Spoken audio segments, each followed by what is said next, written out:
নমস্কার, শুভ সন্ধ্যা। সত্যজিৎ রায়ের গুপি ভাগা সেই চিরকালীন গান, রাজ্যে রাজ্যে পরস্পরে দ্বন্দ্ব অমঙ্গল, তোরা যুদ্ধ করে করবি কি তা বল। হ্যাঁ, যুদ্ধ যুদ্ধ কেন্দ্র এবং রাজ্যের যুদ্ধ, দেশের সব থেকে বড় তদন্তকারী সংস্থা সিবিআই এবং ১৬২ বছরের ঐতিহ্য সম্পন্ন কলকাতা পুলিশে। এই দুই সংস্থার দ্বৈরথে কার্যত সাংবিধানিক সংকটের মুখে দাঁড়িয়ে আমরা। আজ সুপ্রিম কোর্ট নির্দেশ দিল, সারদা কাণ্ডে সিবিআই ডাকলে যেতে হবে কলকাতার পুলিশ কমিশনারকে, তবে তাকে গ্রেফতার করা যাবে না, এবং দিল্লি বা কলকাতায় নয়, শিলংয়ে তার বয়ান রেকর্ড করবে সিবিআই। দুপক্ষেরই দাবি তাদেরই নৈতিক জয় হয়েছে। এই অনুষ্ঠান যখন শুরু করছি, ৩ দিন পর ধর্ণা তুলে নিলেন মমতা বন্দ্যোপাধ্যায়। এই পরিস্থিতি যেমন অভূতপূর্ব, তেমন আমাদের আজকের ফরম্যাটটাও অভূতপূর্ব। মোশনের পক্ষে বিপক্ষে নয়, আজ নির্দিষ্ট বিষয়ে নির্দিষ্ট সময়ে বক্তারা তাদের বক্তব্য রাখবেন। আমাদের আজকের মোশন, সিবিআই পুলিশ চলছে যুদ্ধ, গণতন্ত্র বাকরুদ্ধ, কেন্দ্রের রাজ্যে জটিল জট, সংবিধানের সংকট। আমার প্রথম বক্তার কাছে যাওয়ার আগে আমি সরাসরি কয়েক মুহূর্ত আগে মমতা বন্দ্যোপাধ্যায় ৩ দিন পর তার ধর্ণা তুলে নিলেন। কি বললেন তিনি, দেখাবো আপনাদের। সারদা কাণ্ডে কলকাতার পুলিশ কমিশনার রাজীব কুমারকে সিবিআইয়ের সামনে সশরীরে হাজিরার নির্দেশ দিয়েছে সুপ্রিম কোর্ট। এই অবস্থায় রাজীব কুমারের ওপর চাপ আরও বাড়ালো স্বরাষ্ট্রমন্ত্রক। মঙ্গলবার রাজ্যের মুখ্য সচিবকে একটি চিঠি পাঠিয়েছে তারা। তাতে বলা হয়েছে, মন্ত্রক জানতে পেরেছে রাজীব কুমার এবং কয়েকজন পুলিশ অফিসার মুখ্যমন্ত্রীর সঙ্গে মেট্রো চ্যানেলে ধর্নায় বসেছেন, যা প্রাথমিকভাবে সার্ভিস রুল লঙ্ঘন করছে। চিঠিতে কলকাতার পুলিশ কমিশনারের বিরুদ্ধে শৃঙ্খলা ভঙ্গ এবং সার্ভিস রুল লঙ্ঘনের অভিযোগে বিভাগীয় তদন্ত শুরু করতে বলা হয়েছে রাজ্যকে। কেন্দ্রের নির্দেশ আসতেই ফের একবার রাজীব কুমারের পাশে দাঁড়িয়ে মোদী সরকারকে আক্রমণ করেছেন Mamata Bandyopadhyay. From Home Ministry, once information came to Governor, why Rajiv Kumar joined with me Dharna? He never joined. Have you seen these 3 days in my dais? The Dharna Manch? Then why the central government is so scared about a police officer? I do not know, they have become still place. Why is it their night, Rajiv Kumar, is it their nightmare? Then to Rajiv Kumar may be the good Prime Minister candidate on behalf of BJP party.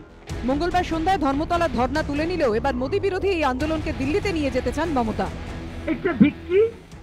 This dharna is a victory for the people, victory for the country, victory for the democracy, victory for the constitution. So let us finish it today, let us end it today, because already court gave a very positive judgment. But next week we will continue to take our program in Delhi. I think year 13-14 we will decide, then we will do some program in Delhi also. परसों ममता बनर्जी कह रही थी कि लोकतंत्र को बचाना है और संविधान को बचाना है। आज कहीं न कहीं हम सब ने देखा कि धरना किस प्रकार से समाप्त किया गया है। अपने आप को बचाना था। कहीं न कहीं उनकी जो राजनीति थी आज पूरी तरह से एक्सपोज होती हुई नजर आई। भ्रष्टाचार को बचाने की राजनीति, संविधान के खिलाफ की राजनीति। অন্যদিকে রাজীব কুমারকে নিয়ে সর্বোচ্চ আদালতের নির্দেশের কপি হাতে পাওয়ার পরই শুরু হয়েছে তৎপরতা। সিবিআই সূত্রে খবর, আগামী 2-1 দিনের মধ্যে রাজীব কুমারকে জিজ্ঞাসাবাদের নোটিশ পাঠানো হতে পারে। তাকে জিজ্ঞাসাবাদের জন্য 4-5 জন অফিসারকে নিয়ে একটি বিশেষ দল গঠন করা হচ্ছে। সেই দলে নেতৃত্বে থাকতে পারেন সিবিআই ডিএসপি তথাগত বর্ধন। এই তথাগত বর্ধনকেই রবিবার কার্যত ঘাড় ধাক্কা দিয়ে গাড়িতে তুলে থানায় নিয়ে যায় পুলিশ। সিবিআই এর অভিযোগ, সুদীপ্ত সেন সহ বাকিদের ফোনের কল রেকর্ডের যে ডিটেলস তাদের দেওয়া হয়েছে তার অনেকাংশ নষ্ট করা হয়েছে। যে অফিসাররা তদন্ত করে এই তথ্য সামনে আনেন তাদের ওই বিশেষ দলে রাখা হচ্ছে। এই মামলায় সুদীপ্ত সেনের লাল ডায়েরি হাতে পেতে মরিয়া তদন্তকারীরা। সিবিআই এর দাবি, দেবযানী মুখোপাধ্যায় তাদের কাছে স্বীকার করেছেন সুদীপ্ত সেনের মিডল্যান্ড পার্কের অফিস থেকে লাল ডায়েরি তুলে নিয়ে যায় পুলিশ। লাল ডায়েরির বিষয়ে আপনার কিছু জানা আছে? লাল ডায়েরিটা সম্বন্ধে যদি কিছু বলেন। আমি বহুবার বলেছি আমি লাল ডায়েরির ব্যাপারে কিছু জানি না। দেবযানী মুখার্জি বলেছিল, দেবযানী মুখার্জির কাছে জিজ্ঞেস করুন। সেই সময় কারা সিজ করেছিল সেই বিষয়ে কি আপনার কিছু জানা আছে? না, আমার কিছু জানা। সেই সময় দেবযানী মুখোপাধ্যায়কে যেসব অফিসাররা জিজ্ঞাসাবাদ করেন তাদেরকেও রাজীব কুমারকে জিজ্ঞাসাবাদকারী দলে রাখা হবে বলে সূত্রের খবর। 2-1 দিনের মধ্যে সিবিআই এর দল শিলং রওনা দেবে। ইতিমধ্যেই কারা কারা শিলংয়ে যাবেন, কারা কারা গিয়ে তদন্ত করবেন বা রাজীব কুমারকে জিজ্ঞাসাবাদ করবেন, সেই নিয়ে কিন্তু তারা একটি টিম গঠন করার যে প্রক্রিয়া, সেই প্রক্রিয়া ইতিমধ্যেই শুরু করে দিয়েছেন। এদিকে সিবিআই সূত্রে খবর, 8ই ফেব্রুয়ারি শিলংয়ে তিনি হাজিরা দিতে পারবেন বলে মঙ্গলবার সিবিআই ডিরেক্টরকে চিঠি দিয়ে জানান পুলিশ কমিশনার রাজীব কুমার। এই প্রেক্ষিতে সিবিআইয়ের যুগ্ম অধিকর্তা পঙ্কজ শ্রীবাস্তব জানিয়েছেন, কোন দিন জিজ্ঞাসাবাদ করা হবে তা সিবিআই ঠিক করবে। প্রকাশ সিনহা ও সমীরণ পালের রিপোর্ট, এবিপি আনন্দ। সাধারণত তার বক্তব্য পদ্যময় থাকে, কিন্তু ক্ষুধার রাজ্যে এবং যুদ্ধের সময় পৃথিবী কি গদ্যময় জানি না। আমাদের বলবেন আমাদের প্রথম বক্তা বিজেপির শ্রমিক ভট্টাচার্য। নমস্কার। সালটা 1996,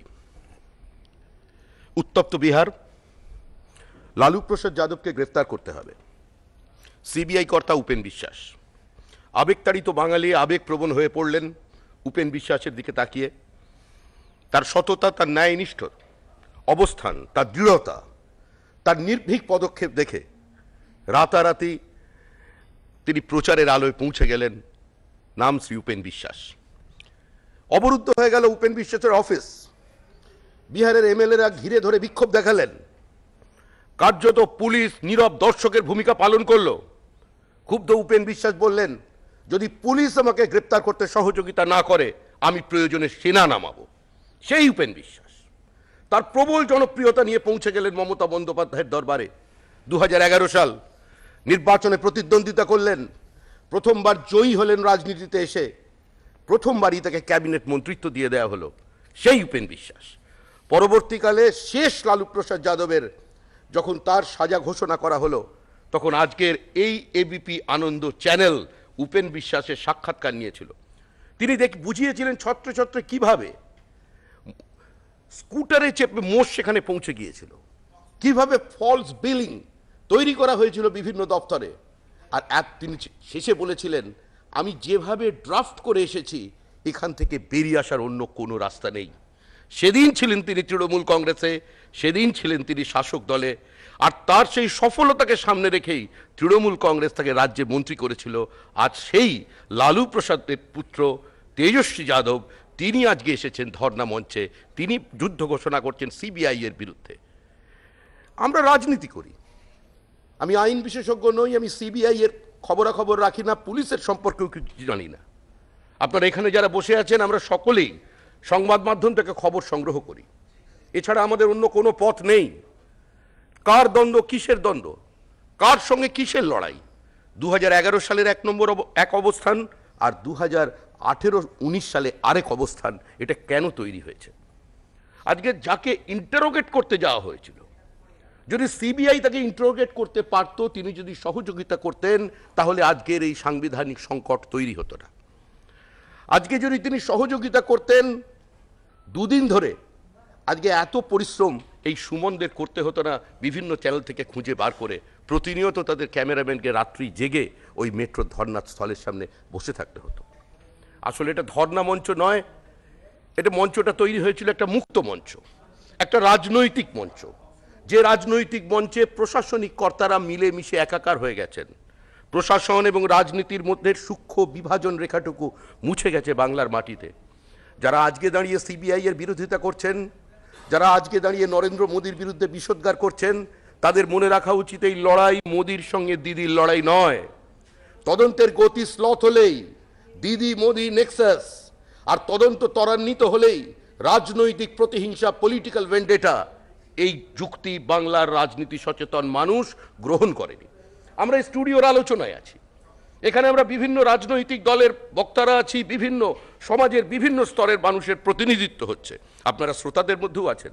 কিন্তু এর বাইরে যে বৃহত্তর জনতা, গলি থেকে রাজপথ, চায়ের দোকান থেকে ইউনিভার্সিটির ক্যাম্পাস, লোকাল ট্রেনের কামরা থেকে বাস যাত্রী, আজকে তারা কি আলোচনা করছেন? আজকে তাদের কাছে সেদিনের সিঙ্গুরের প্রয়োজনে ধর্ণা মঞ্চ, নন্দীগ্রামের প্রয়োজনে ধর্ণা মঞ্চ, রেস্টোরেশন অফ ডেমোক্রেসির প্রয়োজনে ধর্ণা মঞ্চ, আর আজকে রাজীব কুমারকে রক্ষা করবার ধর্ণা মঞ্চ, এটা অন্তত তৃণমূল কংগ্রেসের কর্মীদের কাছেও এক নয়। এর আগে মন্ত্রী গ্রেফতার হয়েছেন, আমরা রাস্তায় বিক্ষোভ দেখেছি কিন্তু ধর্ণা দেখি। কিন্তু আজ একটা অভূতপূর্ব সাংবিধানিক সংকট তৈরি হয়েছে। এরপরে তো কোনো অর্গানাইজেশন কেউ এক্সিকিউটিভ পাওয়ার এক্সারসাইজ করতে পারবে না। আজকে সিবিআই এর বিরুদ্ধে প্রকাশ্যে রাজনৈতিক নেতারা চ্যালেঞ্জ জানাচ্ছে মঞ্চ থেকে দাঁড়িয়ে। কে কার বিরুদ্ধে প্রতিহিংসা নিয়েছে? আজকে যারা যেখানে অভিযুক্ত, সামান্যতম তাদের যদি কোনো প্রশ্ন করা হয়, তাহলে সঙ্গে সঙ্গেই সেটা রাজনৈতিক প্রতিহিংসার নাম করে মানুষের সামনে এসে দাঁড়িয়ে পড়ছেন। এটা কোন রাজনীতি? আসলে আমাদের মুখ্যমন্ত্রী যে অবস্থান নিয়েছেন, এই অবস্থান তিনি শুধুমাত্র রাজীব কুমারকে প্রোটেক্ট করবার জন্য নেননি। এই অবস্থান নেওয়ার জন্য তার একটা অন্য রাজনৈতিক উদ্দেশ্য আছে। তিনি মানুষের সার্বিক দৃষ্টিভঙ্গিটা মানুষ থেকে মানুষকে দূরে সরিয়ে রাখবার চেষ্টা করেছেন। এই মুহূর্তে পশ্চিমবঙ্গে বিরোধী রাজনৈতিক কণ্ঠস্বর রুদ্ধ, ক্ষতবিক্ষত, বিরোধীরা রক্তাক্ত। পঞ্চায়েত নির্বাচনে মানুষ 34% আসনে ভোট দিতে পারেনি। জয়ী প্রার্থীরা বোর্ড গঠন করতে তাদের বাধা দেওয়া হচ্ছে। রাজ্যে কোনো যাত্রা বার করা চলবে না। রাজ্যে একটা ভিন্ন রাজ্যের মুখ্যমন্ত্রী এসে সভা করতে পারবেন না। রাজ্যে প্রধানমন্ত্রীর সভার সহযোগিতা করা হবে না। রাজ্যে হেলিপ্যাড তৈরি করতে দেওয়া হবে না। কারণ কি? কারণ মালদার পর ঠাকুরনগরের পর দুর্গাপুর, এই প্রবল জনোচ্ছ্বাস জনপ্লাবন প্রমাণ করে দিয়েছে বাংলার মানুষ প্রতিবাদ করছে। বাংলার মানুষ এই অবস্থান থেকে বেরিয়ে আসতে চাইছে, আর তার থেকেই দৃষ্টি ঘোরাতে হবে। যারা প্রতিবাদ করছেন যারা দাঁড়িয়ে নরেন্দ্র মোদীর বিরুদ্ধে বিষোদ্গার করছেন, ভারতীয় জনতা পার্টির সর্বভারতীয় সভাপতিকে ভিন্ন ভাষায় আক্রমণ করছেন, আমি এই এবিপি আনন্দের মধ্যে দিয়ে তাদের বিবেকের কাছে প্রশ্ন করছি যে দেশের প্রধানমন্ত্রী সম্পর্কে কি ভাষা ব্যবহার করা হচ্ছে পশ্চিমবঙ্গের অলিতে গলিতে, দেশের প্রধানমন্ত্রীর সম্পর্কে কি ধরনের শব্দ প্রয়োগ করছেন এক একজন নেতা নেত্রী। আপনারা বিচার করবেন। বিচার আপনাদের। গণতন্ত্রের শেষ কথা বলে মানুষ।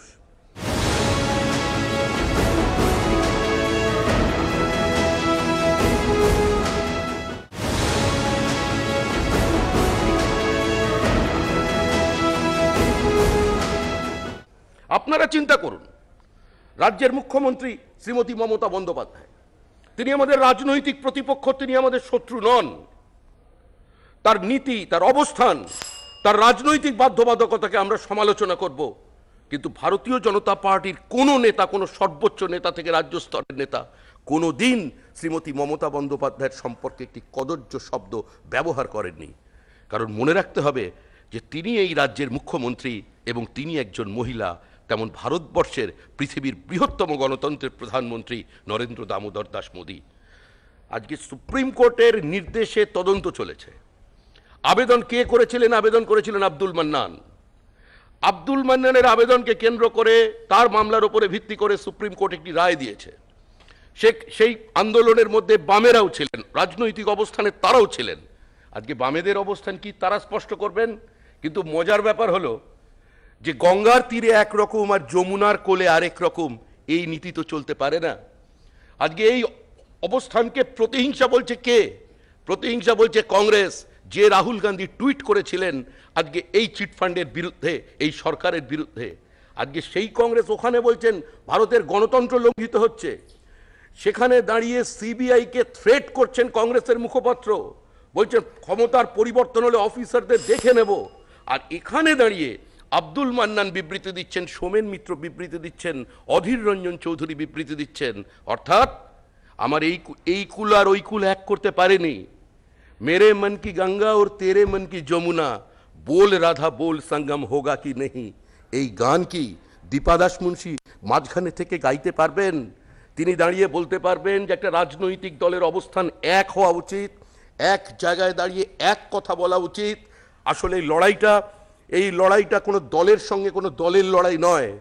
এই লড়াই হচ্ছে সংবিধান বনাম তৃণমূল কংগ্রেস, মানুষের দৈনন্দিন জ্বলন্ত সমস্যা থেকে মানুষের দৃষ্টি ঘোরানোর জন্য লড়াই। কেন্দ্র সরকার একটা বাজেট পেশ করেছে। শুধুমাত্র নিম্ন মধ্যবিত্ত মানুষ নন, অসংগঠিত শ্রমিক, কৃষক, রিক্সা পুলার থেকে শুরু করে যারা গৃহ পরিচারিকা, আজকে তাদের কথাও বলেছেন।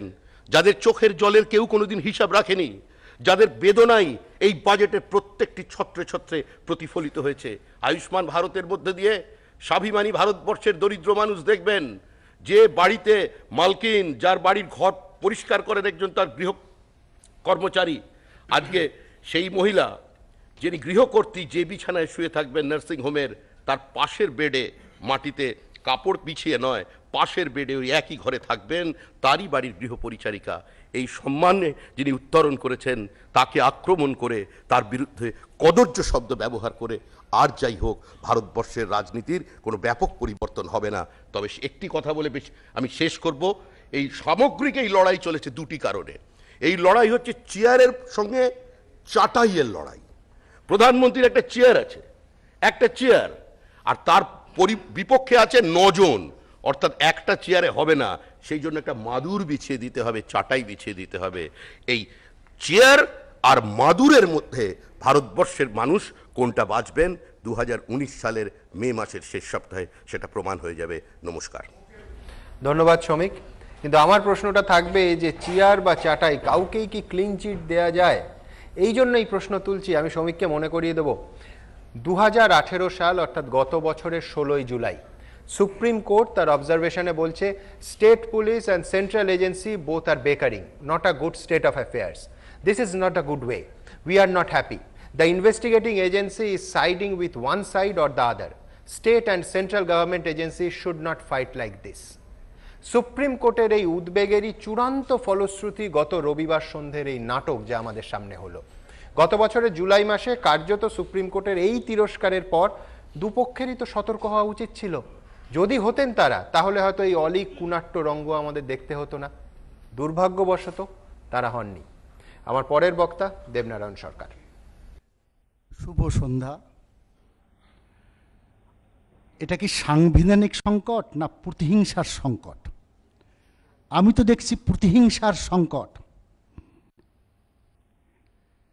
Pericles the prince of Tyre, শেক্সপিয়ারের একটা উক্তি মনে পড়ছে সেখানে, I knew him tyrannous and tyrants fear decrease not but grow faster than the years. আমি তাকে স্বৈরাচারী শাসক, অত্যাচারী শাসক হিসেবে জানতাম, এবং স্বৈরাচারী শাসকের ভয় কমে না, সময়ের চেয়ে দ্রুত গতিতে বাড়ে। এই দুটো জিনিস এখানে প্রকাশ পাচ্ছে। আজকে সুপ্রিম কোর্টের ভার্ডিক্ট এবং গত রবিবারের যে প্রসঙ্গ, তাতে দুটো জিনিস প্রকাশ পাচ্ছে। কেন? প্রতিহিংসার লড়াই মানে স্বৈরাচারী শাসক কখন ভয়টা বাড়ে? স্বৈরাচারীর ভয়টা কখন বাড়ে? সময়ের চেয়ে দ্রুত গতিতে বাড়ে। যখন সিংহাসনের শেষ প্রান্তে আসে তখন স্বৈরাচারী শাসক আরো স্বৈরাচারী হয়।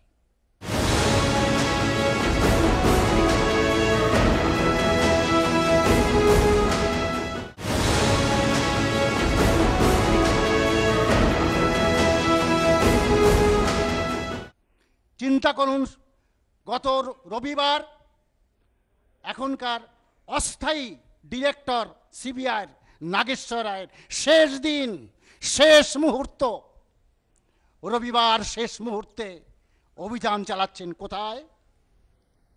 কলকাতার পুলিশ কমিশনারের বাড়ি, রাজীব কুমারের বাড়ি। এবং সেই যে চিত্রনাট্য সম্পর্কে আপনারা সম্পূর্ণ দেখেছেন, টিভিতেও দেখেছেন। সেখানে গিয়ে কি অবস্থা, তারপরে তার পরবর্তীকালে কি অবস্থা, এইটাকে নিয়ে যে চিত্রনাট্য সুপ্রিম কোর্টে প্রকাশিত হয়েছে, আজকে পেপারও আমরা পড়েছি। এক, সুপ্রিম কোর্টে মোদির সরকার কি বলেছে? কলকাতার সিপি সারদার ইলেকট্রনিক্স সহ অন্যান্য তথ্য লোপাট করছেন। দুই, 4 বার ডাকা সত্ত্বেও তিনি সিবিআই দপ্তরে আসছেন না। এটা মারাত্মক সাংবিধানিক সংকট, কারণ এটা লার্জার কনস্পিরেসি এবং সমস্ত রাজ্য সরকারকেও যে কোনোভাবে সহযোগিতা করতে হবে। 3, সিবিআই যুগ্ম সচিবের বাড়ি, পুরো বাংলোটা রাজ্যের পুলিশ ঘিরে ফেলেছে, সমস্ত রাজ্যে, সেখানে কেন্দ্র যেখানে ঘিরে ফেলেছে। বিরাট সাংবিধানিক সংকট, এর থেকে রেহাই চাই। তখনই কি বললেন সুপ্রিম কোর্টের মহামান্য প্রধান বিচারপতি? হ্যাঁ, যদি এটা করে এমন শাস্তি রাজীব কুমারকে দেব, তার জন্য অনুতপ্ত করতে হবে। দেখলাম কি ছিল বিড়াল, হয়ে গেল পিঁপড়ে। গতকালকের ব্যাপার আজকে হয়ে গেল পিঁপড়ে, টার্ন আপ করেনি। আজকে আপনারা জানেন কংগ্রেসের দলের বিরোধী নেতা খাগড়ে মল্লিকার্জুন খাড়গে কি বলেছেন?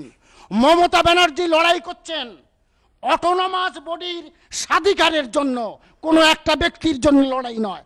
আজকে দেখবেন, আমি বলিনি, কংগ্রেসের বিরোধী দলনেতা, অর্থাৎ মানে পার্লামেন্টে যাকে বিরোধী দলনেতা বলা হয়, সেই মল্লিকার্জুন খাড়গে বলছে যে এটা স্বাধিকারের লড়াই। আপনারা বলুন তো, হ্যাঁ, সারদায় নারদায় একটা জনই ক্ষতি হয়।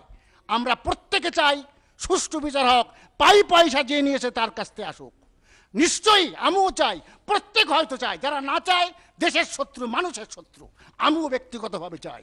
কিন্তু একটা সিস্টেম আছে, গায়ের জোরে হয় না, সিস্টেমকে রক্ষা করুন। রাজীব কুমার কি চোর? তার নামে কি এফআইআর করা হয়েছে?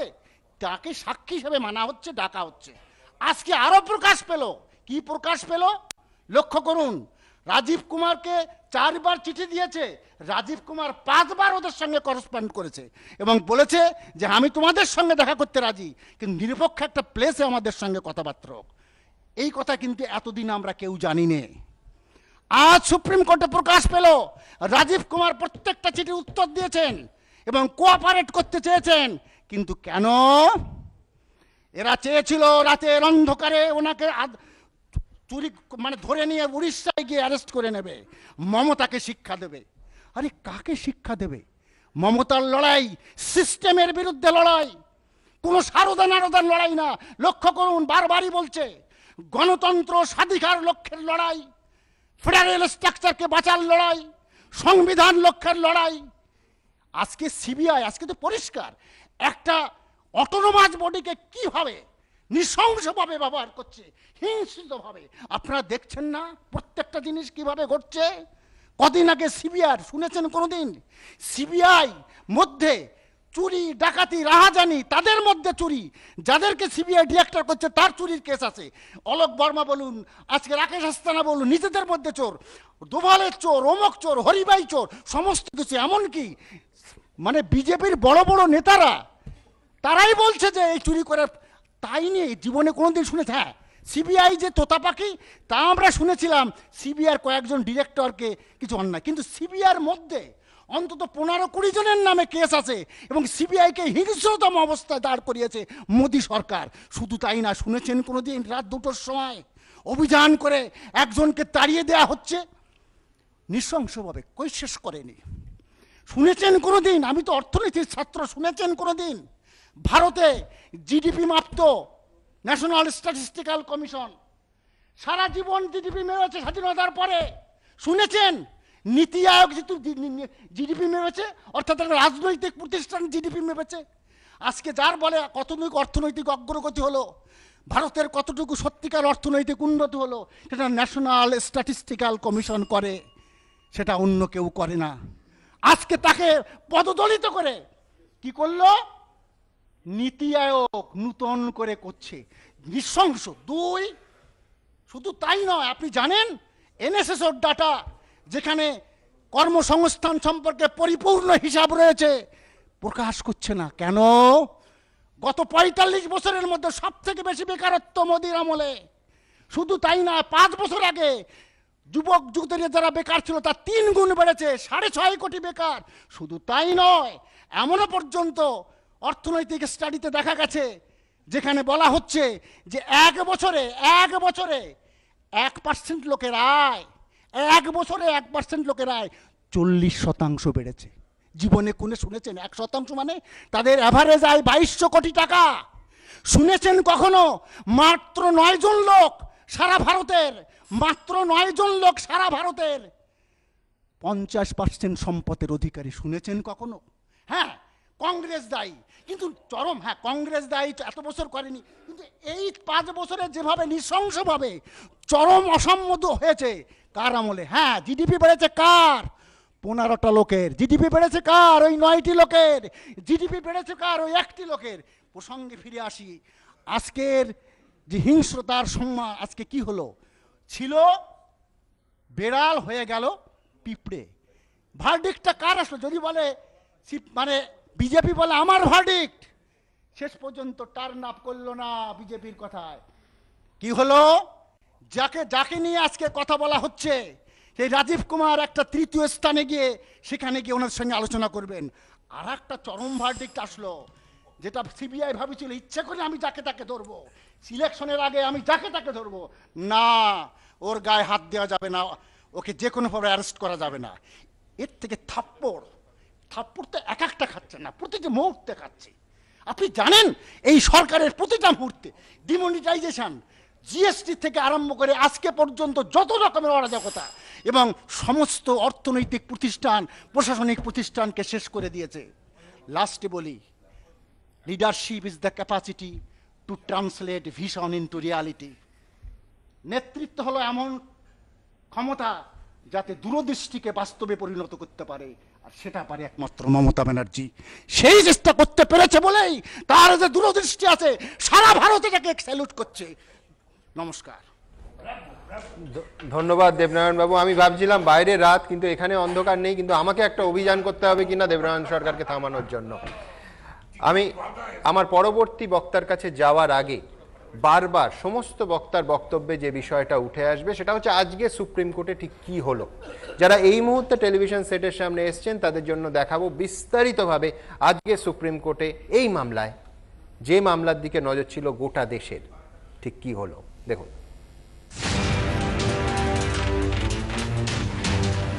সিবিআইয়ের সামনে হাজিরা দিতে হবে রাজীব কুমারকে, তদন্তে সহযোগিতা করতে হবে, তবে পুলিশ কমিশনারকে গ্রেফতার করতে পারবে না সিবিআই। সিবিআই কলকাতা পুলিশ সংঘাতের মামলায় পুলিশ কমিশনার রাজীব কুমারকে রক্ষা কবচ দিলেও সিবিআইয়ের দাবিকেও মান্যতা দিল সুপ্রিম কোর্ট। সুপ্রিম কোর্ট আজকে বলেছেন কি রাজীব কুমারকে কোঅপারেট করতে হবে সিবিআইয়ের কাছে, এবং সিবিআই দিন ঠিক করবে কি কবে তাদের কাছে তিনি যাবেন। নিউট্রাল জায়গা ঠিক করে দেন চিফ জাস্টিস নিজেই, তিনি বলেন তাহলে শিলংয়ে করা হোক, শিলংয়ে সে তার বয়ান রেকর্ড হবে এবং শিলংয়ে রাজীব কুমারকে যেতে হবে, কবে যেতে হবে সেটা ঠিক করবে সিবিআই। হাজির হন সেটা তাঁরা দেখছেন। উত্তরে অ্যাটর্নি জেনারেল বেণুগোপাল বলেন তারা সুপ্রিম কোর্টের নির্দেশে তদন্ত করছেন, কিন্তু পুলিশ কমিশনারের বাড়িতে যখন তাদের অফিসাররা যান তো করে থানায় নিয়ে যাওয়া হয়। রাজীব কুমার থানায় যাওয়ার পরই বাংলার মানুষের মরাল ভিক্টরি, দেশের মানুষের অনেক অ্যালিগেশন এনেছিল রাজীব কুমারের বিরুদ্ধে, সেটাও কোর্ট এন্টারটেইনমেন্ট করেনি। নাম্বার 3, মিউচুয়াল জায়গায় কথা বলতে রাজীব কুমার চেয়ে আগেই 5টা চিঠি দিয়েছে যে একটা মিউচুয়াল প্লেস বলো, তুমিও থাকবে আমিও থাকবো, তোমার যা কোয়ারি তুমি জিজ্ঞেস করো আমি দেবো। নাম্বার 4, राजीव कुमार के अरेस्ट करा जावे ना। We are so obliged, thank you so much. Supreme court के आदेश में स्पष्ट है कि उनके पुलिस कमिश्नर को अपीयर होना होगा सीबीआई के सामने, और कलकत्ता में नहीं शिलोंग में अपीयर होना होगा। ये बहुत ही ईमानदार जांच के लिए बहुत ही उचित आदेश माननीय उच्चतम न्यायालय का है। সুপ্রিম কোর্টের রায়ের পর এদিন ধর্ণা মঞ্চ থেকে একটি নথি প্রকাশ্যে আনেন মমতা বন্দ্যোপাধ্যায়। এই চিঠিটি 2013 সালের 6 এপ্রিল সিবিআইকে দিয়েছিলেন সারদাকর্তা সুদীপ্ত সেন, যেখানে তিনি দাবি করেছেন বিজেপি শাসিত অসমের হেভিওয়েট মন্ত্রী তথা বর্তমানে উত্তর পূর্বে বিজেপি শীর্ষ নেতৃত্বের ম্যান ফ্রাইডে হিমন্ত বিশ্ব শর্মা তার কাছ থেকে নগদে কয়েক দফায় 3 কোটি টাকা নেন। এই বিষয়টি প্রকাশ্যে এনে বিজেপিকে নিশানা করেন তৃণমূল নেত্রী। যিনি অ্যারেস্ট হয়ে আছেন চিটফান্ড কর্তা, তিনি লিখেছিলেন আসামের ডেপুটি চিফ মিনিস্টার, তাকে তিনি কত টাকা দিয়েছেন? কাউকে কাউকে ভয় দেখিয়ে 164 করেন। আমাদের হাতে চিঠি আছে, কি কিছু করুন, কি কচু করুন, বিজেপি করলে 7 করব।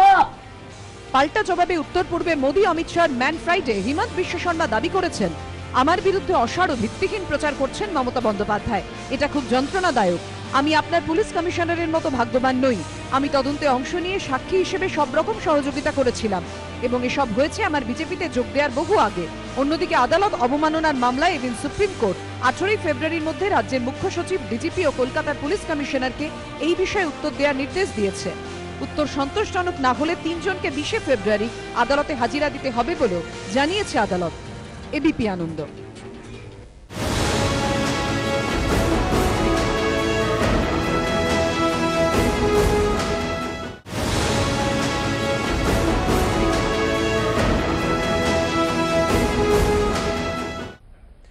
গত রবিবার সন্ধ্যের পর থেকে বারবার যেটা উঠছে সেটা হচ্ছে আইনি এখতিয়ারের প্রশ্ন। সিবিআইয়ের এখতিয়ার কতটুকু, কলকাতা পুলিশের এখতিয়ার কতটুকু।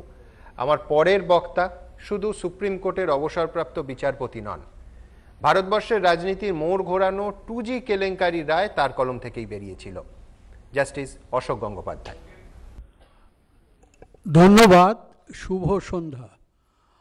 এই কয়েকদিন কিছু ঘটনায় জনজীবন যেভাবে আলোড়িত হয়েছে সেই ব্যাপারে আমাকে কিছু কথা বলার জন্যে এবিপি আনন্দ এখানে ডেকেছেন। আমি প্রথমেই বলিনি আমি ঠিক রাজনীতির জগতের লোক নই, এবং আমি যে বক্তব্য রাখার চেষ্টা করব কোনো রাজনৈতিক দলের পক্ষে বা বিপক্ষে বলার চেয়ে বলবো না। কিন্তু বক্তব্য রাখতে গিয়ে কিছু কিছু রাজনৈতিক ব্যক্তিত্বের কথা উঠেই আসে, সেখানে হয়তো আমার কিছু বক্তব্য থাকবে। তাতে যদি কোনো রাজনৈতিক ব্যক্তিত্ব কিছু দুঃখ পান বা তার জন্য আমি তাদের কাছে ক্ষমা চেয়ে নিচ্ছি গোড়াতেই। যে গোড়াতেই যে জিনিসটা আমার চোখে লেগেছে, যে সিবিআইয়ের কিছু অফিসার কয়েকবার কিন্তু এই রাজীব কুমার বা পুলিশ কমিশনারকে নোটিশ দিয়েছিলেন তাদের সামনে আসার জন্যে, এবং তিনি আসেননি।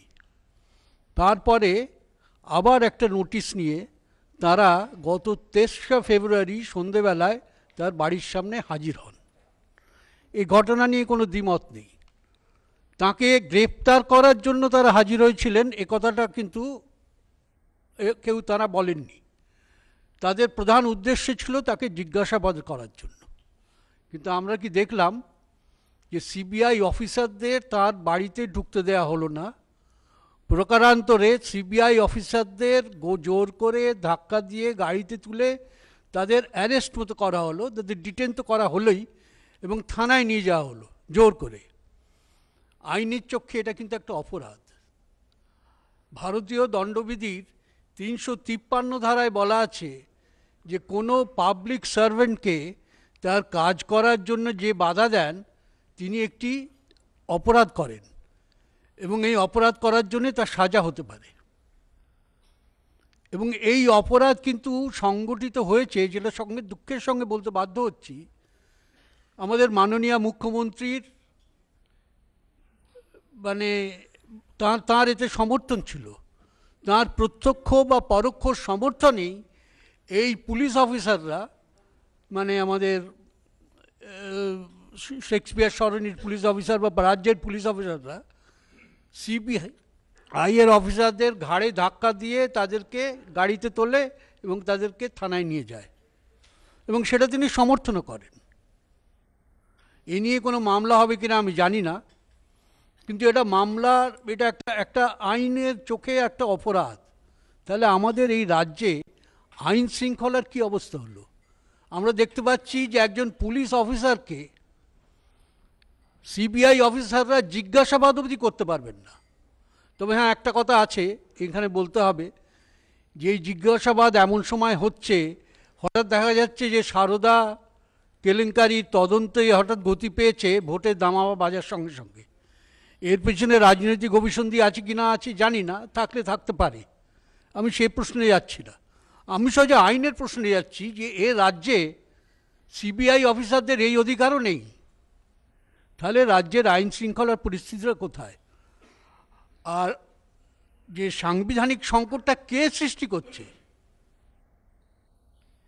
সিবিআই একটা সর্বভারতীয় উচ্চতম একটা সংস্থা, তাদের ইনভেস্টিগেটর করার অধিকার আছে।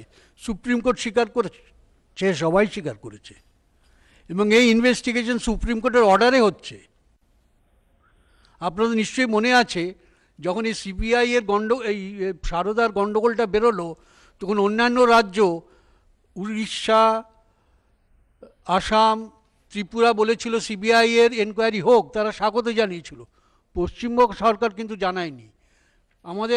আপনার ট্যাক্সের টাকা 11 কোটি টাকা খরচা করে সুপ্রিম কোর্ট অবধি তিনি মামলা লড়লেন। এই মমতা বন্দ্যোপাধ্যায়ের সরকার হেরে গেলেন, কিন্তু তা সত্ত্বেও যত রকমভাবে সিবিআইয়ের এই যে তদন্তে বাধা দিয়েছেন।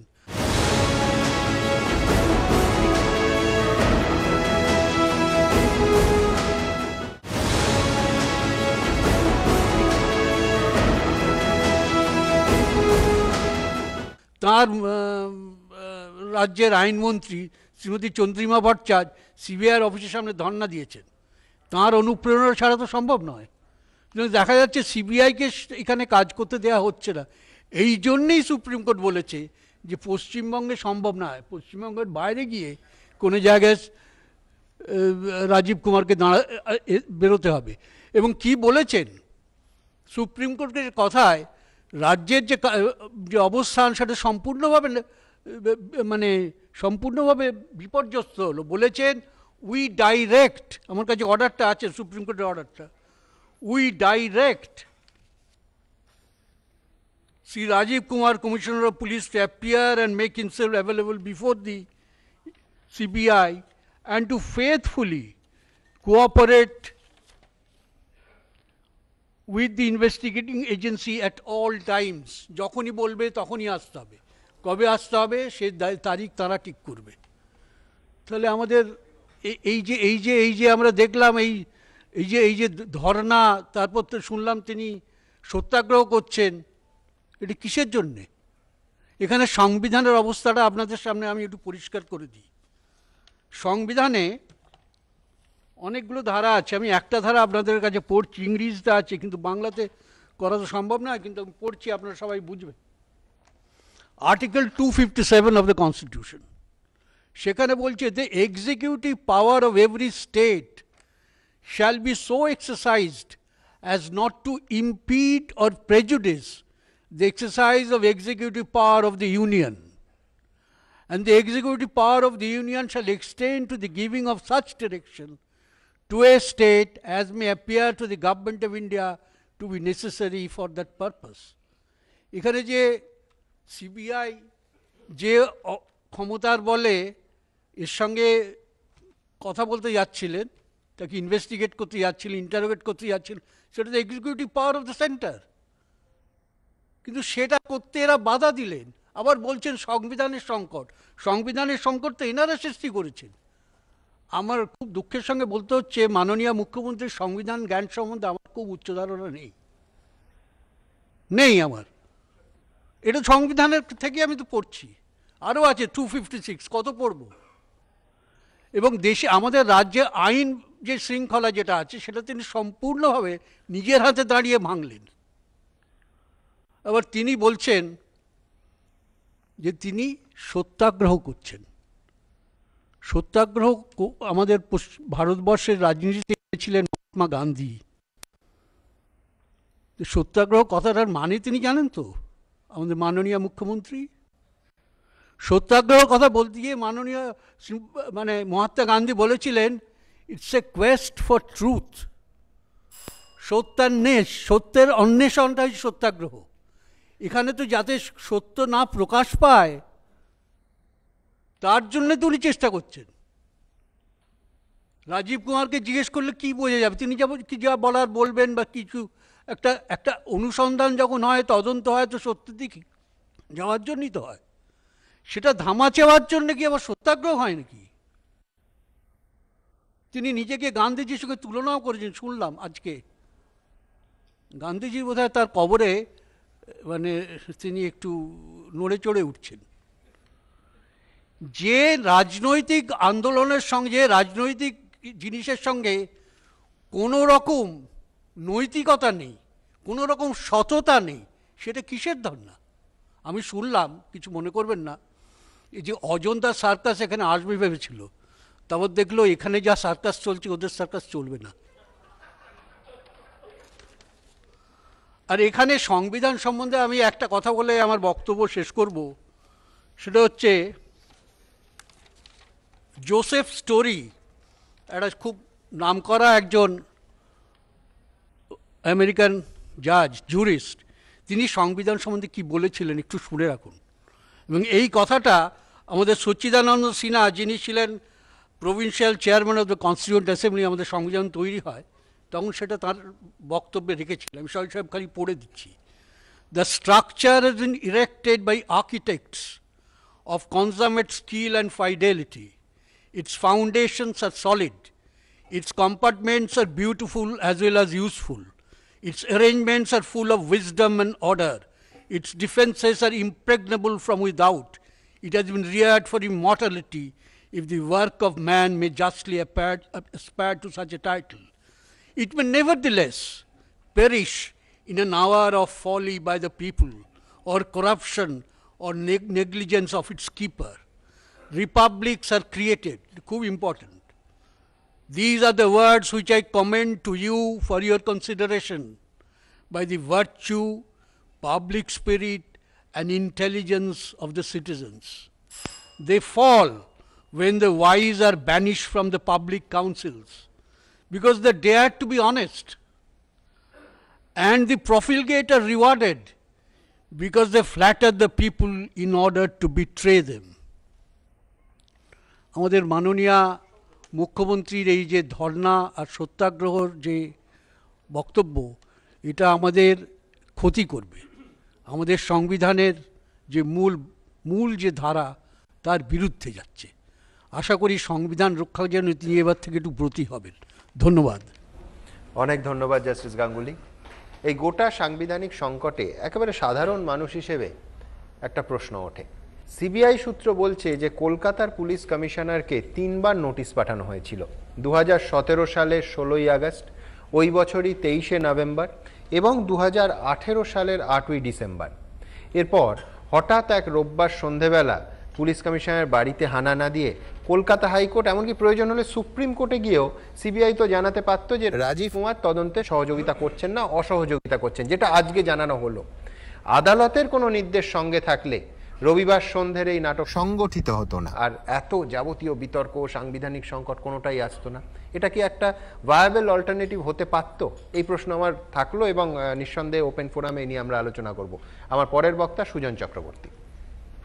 সবাইকে ধন্যবাদ, শুভ সন্ধ্যা।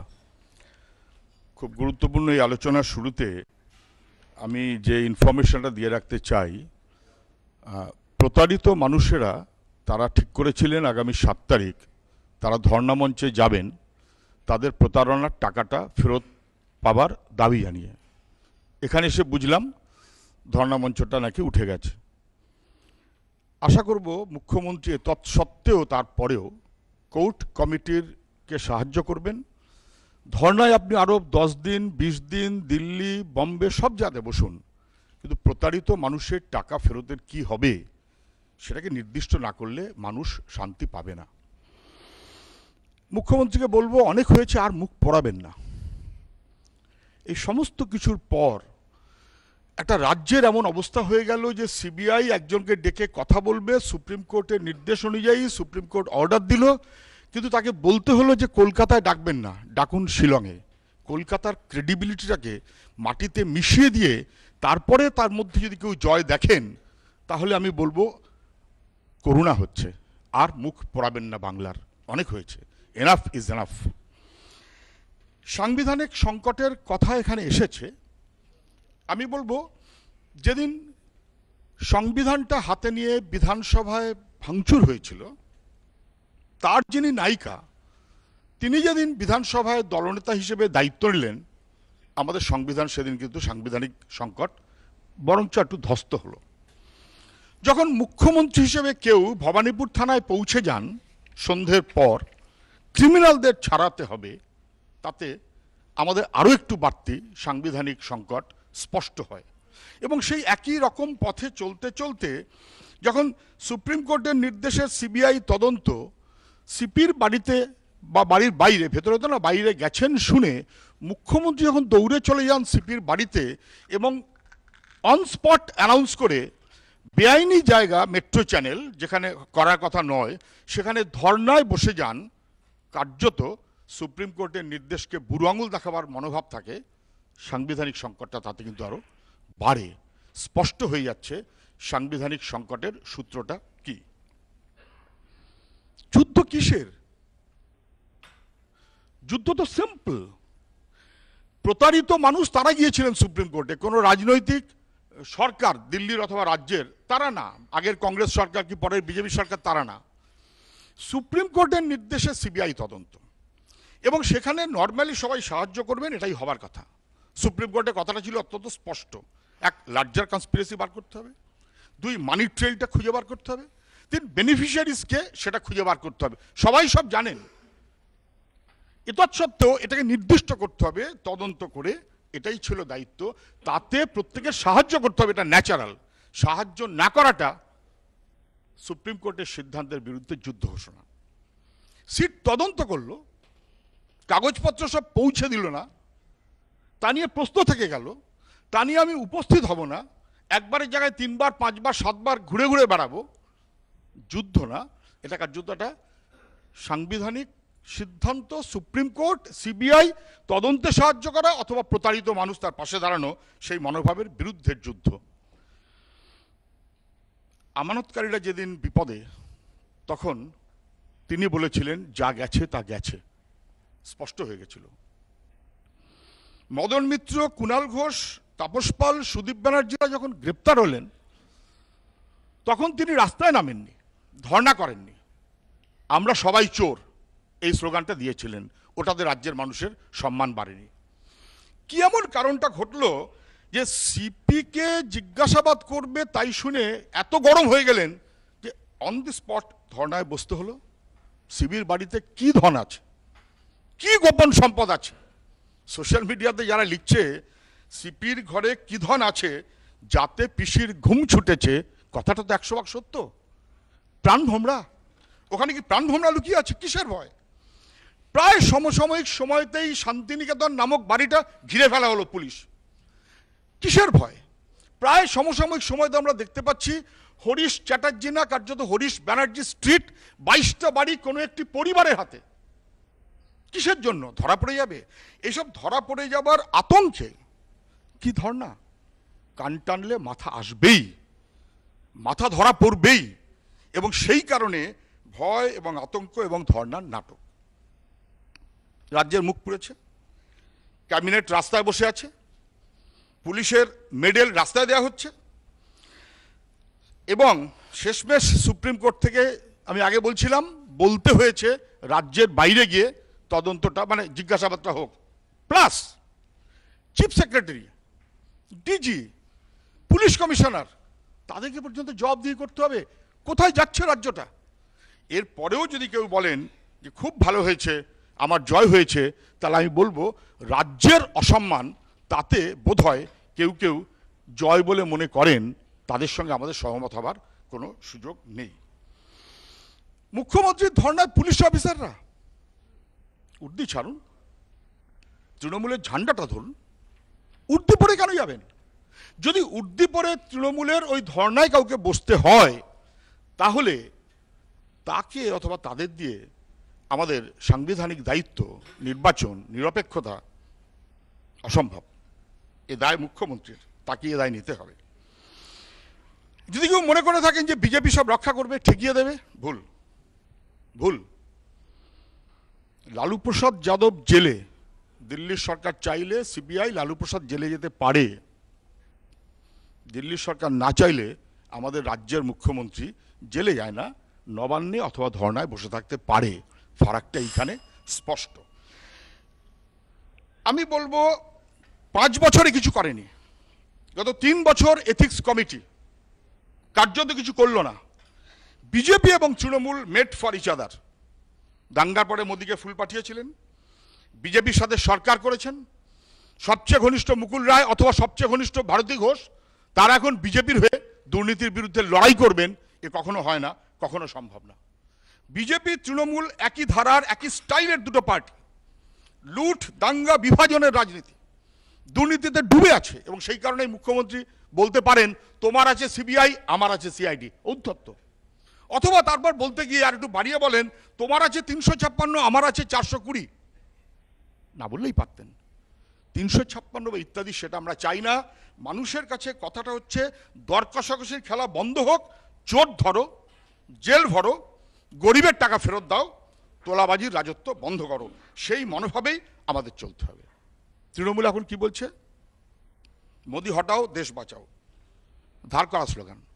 আমরা বহুদিন ধরে বলে যাচ্ছি বিজেপি হটাও, দেশ বাঁচাও, কিন্তু তার সাপ্লিমেন্টারি সঙ্গের কথাটা হচ্ছে তৃণমূল হটাও, বাংলা বাঁচাও। তৃণমূল থাকবে আর বিজেপি দুর্বল হবে, এটা কখনো হয় না। বিজেপি জানে তৃণমূলের থাকাটা ইনস্ট্রুমেন্টাল বিজেপির গ্রোথের জন্য। উদাহরণের পর উদাহরণ দেওয়া যায়, আমি কোনো কথার মধ্যে বাড়তে যাচ্ছি না।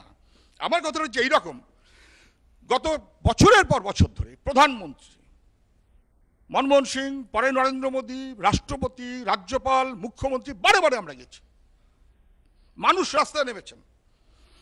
বিধানসভায় চিটফান্ড প্রসঙ্গ আলোচনা করতে গিয়ে দেবলীনা হেমব্রম, নামটা বোধহয় এখন সবাই জেনে গেছেন, এবং গৌরাঙ্গ চ্যাটার্জি বিধানসভার মধ্যে আক্রান্ত হয়ে হাসপাতালে ভর্তি হয়েছেন। সরকারি হাসপাতালে তাদের চিকিৎসা করা যায়নি, প্রাইভেটে নিয়ে যাওয়া হয়েছিল। কার পক্ষে মুখ্যমন্ত্রী, কার পক্ষে রাজ্যের প্রশাসন? শুনুন, রাফাল কেলেঙ্কারিতে প্রধানমন্ত্রী যদি যুক্ত হয়ে যান, ফেসে যান, অতএব সেই কারণে মাঝরাতে সিবিআইতে কু হয়।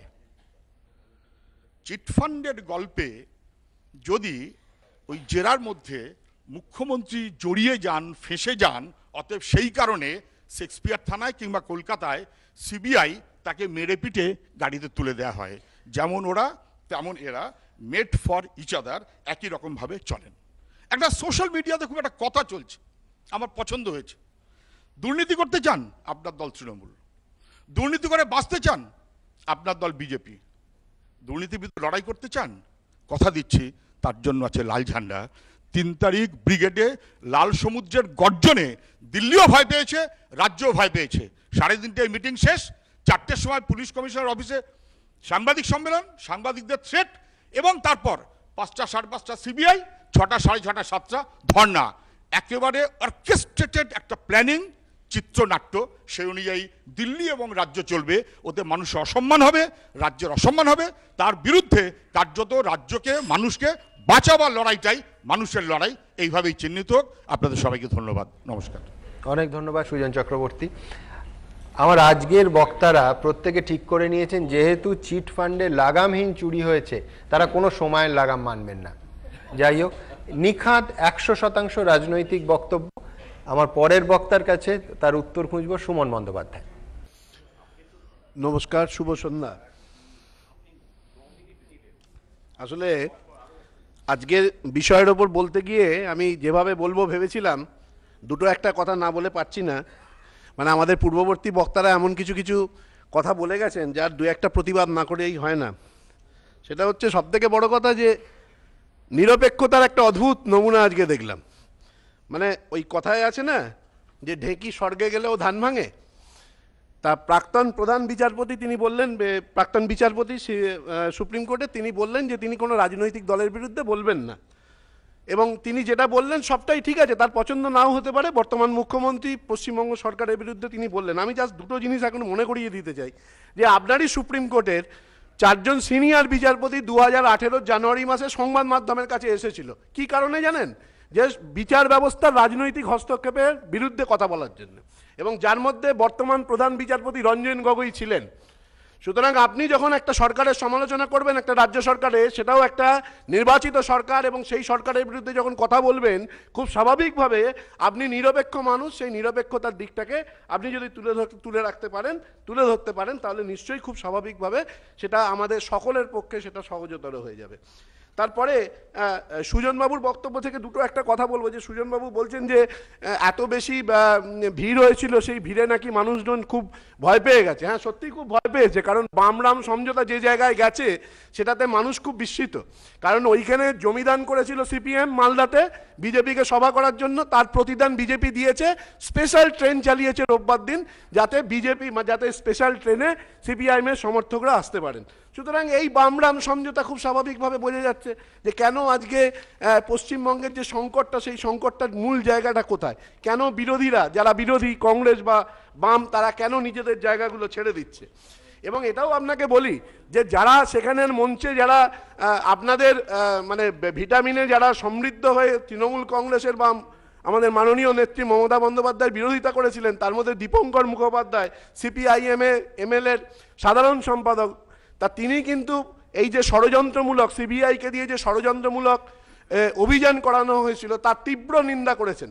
অর্থাৎ তিনি কিন্তু একমাত্র সিপিএম বাদ দিয়ে ভারতবর্ষের প্রত্যেকটা রাজনৈতিক দল বুঝতে পারছে যে 2019-এর নির্বাচনের আগে মোদী সরকার কি ধরনের পদক্ষেপ করতে পারে, কি ধরনের রাজনৈতিক ষড়যন্ত্র করতে পারে, এবং বিরোধী দলগুলোকে কিভাবে বোঝাতে পারে। আমি একটা কথা বলছি যে ঠিক আছে, আমি ধরে নিচ্ছি তথ্যের খাতিরে যে রাজীব কুমার, তার বিরুদ্ধে অভিযোগ আছে। আমি বলছি যে একাধিক অভিযোগ, বিভিন্ন সংস্থা, মোদির আমলে যাদেরকে নিযুক্ত করা হয়েছে প্রত্যেকের বিরুদ্ধে, অধিকাংশের বিরুদ্ধে কেন অভিযোগ আছে, কেন ব্যবস্থা নেওয়া হয়নি? আপনি সিটের প্রধান হলেই তার বিরুদ্ধে অভিযোগ হবে? রাকেশ আস্তানা, বিশেষ সিবিআই অধিকর্তা করা হয়েছিল আইন ভেঙে, তা সেই রাকেশ আস্তানার বিরুদ্ধে কোনো কিছু, তার বিরুদ্ধে অভিযোগ থাকলে কিছু করা যাবে না? কারণ রাকেশ আস্তানা হামারা আদমি হয়, অর্থাৎ যতক্ষণ আপনি হামারা আদমি, আপনাকে ছোঁয়া যাবে না।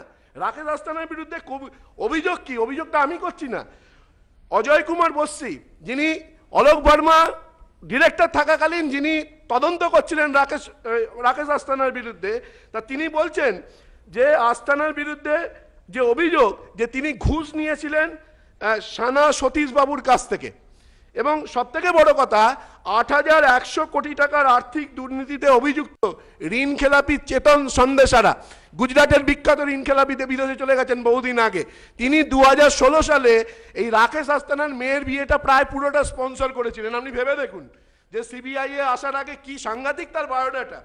এবং সবথেকে বড় কথা যে আপনি কোনো মানে তার সঙ্গে সঙ্গে এই ধরনের যে অভিযোগ, সেই অভিযোগের বিরুদ্ধে কোনো ব্যবস্থা নেওয়া হয়নি, কারণ আস্তানা হামারা আদমি হয়।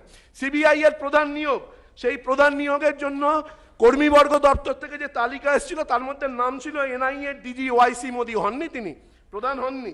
কিন্তু তার বিরুদ্ধে অভিযোগ কি, যে যিনি গুজরাট সিএম থাকাকালীন নরেন্দ্র মোদীকে গুজরাট দাঙ্গার একটা তদন্ত থেকে ক্লিন চিট দিয়েছিলেন। এরপরে আসি কেভি চৌধুরী, কেন্দ্রীয় ভিজিলেন্স কমিশনার, যার রিপোর্টের ভিত্তিতে মাঝরাতে দেবনারায়ণদা বললেন যে মাঝরাতে একেবারে অগণতান্ত্রিক পদ্ধতিতে অলোক বার্মাকে সরিয়ে দেওয়া হয়েছিল। তা সেই কেভি চৌধুরী, সেই কেভি চৌধুরীর বিরুদ্ধে অভিযোগ যে তিনি সিবিডিটি কেন্দ্রীয় প্রত্যক্ষ কর পর্ষদের কর্তা হিসেবে তিনি সাহারা বিড়লা ডায়েরিতে গুজরাটের সিএম হিসেবে নরেন্দ্র মোদীর নাম ছিল ৫৫ কোটি টাকা মোদী হিসেবে, তা সেই অভিযোগটা তার বিরুদ্ধে ছিল, সেখানে নাকি সেই ডায়েরিতে সেই নামটাকে তিনি কেটে দিয়েছিলেন। এবং তার সঙ্গে আরও অভিযোগ যে চৌধুরী বিতর্কিত মাংস ব্যবসায়ী মঈন কুরেশি, তার বিরুদ্ধে যে সিবিআই তদন্ত, সেই সিবিআই তদন্ততেও তিনি নাক গলিয়েছিলেন। আপনি ভেবে দেখুন যে এই চৌধুরী হচ্ছেন একমাত্র ব্যক্তি যাকে সিবিসি নিয়োগ করা হয়েছে যিনি অবসরপ্রাপ্ত আইএস নন আইএস, অর্থাৎ তিনি একটা কাজের পুরস্কার পেয়েছেন।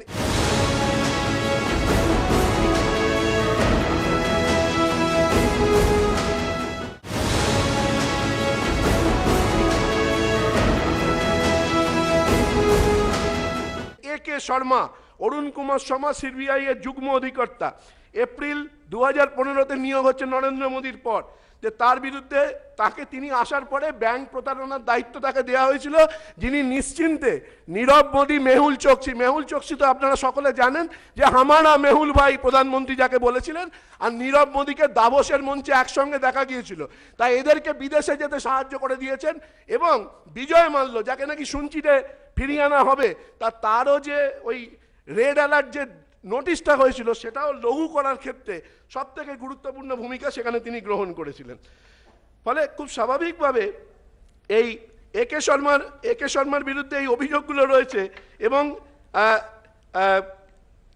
আরও মারাত্মক অভিযোগ যে ওই ডিআইজি, সিবিআই এর ডিআইজি মনীশ কুমার সিনহা, এগুলো কোনো অভিযোগগুলো কোনোটা মানে অন্য কোনো দলের থেকে আসেনি, এগুলো সিবিআই এর যারা তদন্ত করেছেন তাদের তরফ থেকে এসেছেন। তিনি বলছেন যে গুজরাটের বিজেপি নেতা, পরবর্তীকালে বর্তমানে কেন্দ্রীয় মন্ত্রী, কয়লা ও খনি মন্ত্রকের প্রতিমন্ত্রী হরিভাই পার্থিভাই চৌধুরী, তিনিও নাকি 2018 জুন মাসে ঘুষ নিয়েছিলেন, কোনো ব্যবস্থা নেওয়া হয়নি। এরা সব সাধু মানুষ, মানে যেহেতু বিজেপিতে চলে গেছেন কোনো ব্যবস্থা নেওয়া হবে না, মুকুল রায়ের বিরুদ্ধে ব্যবস্থা নেওয়া হবে না। আজকে ধরুন এই আসামের যিনি ডেপুটি চিফ মিনিস্টার হেমন্ত বিশ্ব শর্মা, তার বিরুদ্ধে ব্যবস্থা নেওয়া হবে না। সুদীপ সেনের চিঠি থেকে আজকে আমাদের মাননীয় মুখ্যমন্ত্রী বলেছেন যে তিনি ৩ কোটি টাকা নিয়েছিলেন। সুদীপ সেনের চিঠিটাকে এখন গুরুত্ব দেওয়া হবে না, কিন্তু যখন আপনি কলকাতার পুলিশ কমিশনার রাজীব কুমারের বিরুদ্ধে অভিযোগ করবেন তখন কিন্তু একজন এই সাক্ষী, অর্থাৎ এই সুদীপ্ত সেন এবং দেবযানী মুখোপাধ্যায়, তাদের অভিযোগের ভিত্তিতে তার বিরুদ্ধে ব্যবস্থা নেওয়া হচ্ছে। অর্থাৎ বুঝে দেখুন, মানে ভারতবর্ষের আইন বলে যে প্রত্যেক মানুষের সমান অধিকার আইনের চোখে, আমাদের দেশে কিন্তু সেটা খুব নেই। বাবুল সুপ্রিয় এবং রোজভ্যালি প্রায় মাখামাখি, বাবুল সুপ্রিয়কে একেবারের জন্য ডাকা হয়নি, রূপা গাঙ্গুলির সঙ্গে অভিযোগ ছিল, তাদেরকে ডাকা হয়নি, তারা সব বিজেপিতে যোগদান করেছেন, ফলে খুব স্বাভাবিকভাবে এ নিয়ে কিছু করা যাবে না। আপনি সিবিআই তদন্ত কোথায় হয়নি আপনি বলুন তো? 20,000 কোটি টাকা গুজরাটের সিএম যখন ছিলেন নরেন্দ্র মোদী, 20,000 কোটি টাকা 11টা রাষ্ট্রায়ত্ত ব্যাংক থেকে ধার নেওয়া হয়েছিল গুজরাট স্টেট পেট্রোলিয়াম কর্পোরেশনের তরফ থেকে। সেই টাকা কি হয়েছিল সেটা নিয়ে কেউ আমরা আজ পর্যন্ত জানি না, কারণ পরবর্তীকালে ওই গুজরাট স্টেট পেট্রোলিয়াম কর্পোরেশনটা ওএনজিসিকে কিনতে বাধ্য করা হয়েছিল। এই কিছুদিন আগে যখন তেলের দাম বাড়ে ওএনজিসির তরফ থেকে ধর্মেন্দ্র প্রসাদকে জানানো হয়েছিল যে দাদা যা একটা বোঝা দিয়েছেন সেই বোঝাটার শোধটা হচ্ছে রাষ্ট্রের পয়সায়। 20,000 কোটি টাকা 11টা ব্যাংক থেকে নেওয়া হলো, সেই টাকাটা পারপাসে ব্যবহার করা হলো না, আর সেটাকে আবার অন্য একটা কেন্দ্রীয় সংস্থাকে কিনতে বাধ্য করা হলো এবং তাদের দিয়ে লোনটা শোধ হচ্ছে। এটা কোনো দুর্নীতি নয়। 3,118 কোটি টাকা কোথায় গেল? নোটবন্দি কবে হয়েছিল? 2016 8ই নভেম্বর। 10 থেকে 14 তারিখের মধ্যে 9 তারিখ ব্যাংক বন্ধ ছিল। 3,118 কোটি টাকা ক্যাশে জমা পড়েছিল 11টা সমবায় ব্যাংকে, যার মাথায় ছিলেন অমিত শাহ, যিনি ডিরেক্টর ছিলেন সেখানকার। কোনো ব্যবস্থা হয়নি, কোনো সিবিআই তদন্ত হয়নি। অমিত শাহ ছেলে জয় শাহ 50,000 টাকা, আমি একটা বিজেপি নেতাকে বলেছিলাম যে আমি প্রভিডেন্ট ফান্ড থেকে লোন নিয়েছি, আমার কাছে 50,000 টাকা আমি দিতে পারবো, আমার 80 কোটি চাই না, আমাকে 8 কোটি করে দিন, আমি চাকরিটা ছেড়ে দিই। তিনি সেটাকে রাজি হননি। 50,000 টাকা কি ব্যবসায় 80 কোটি টাকা? ভারতবর্ষের মানুষ জানতে চায়। ভারতবর্ষের মানে 6.2% বেকারি গত এক বছরে আমরা প্রত্যক্ষ করেছি। তাই এইটা কোনো দুর্নীতির জায়গা নয়।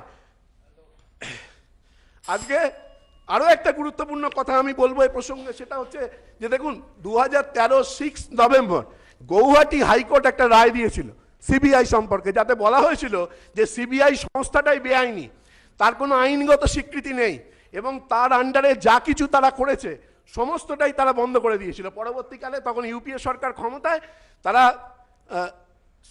সুপ্রিম কোর্টে যায় এবং সুপ্রিম কোর্টের তরফ থেকে খুব স্বাভাবিকভাবে সে জায়গায় হস্তক্ষেপ করে সেটাকে তুলে নেওয়া হয়। সেই মামলা এখনো চলছে।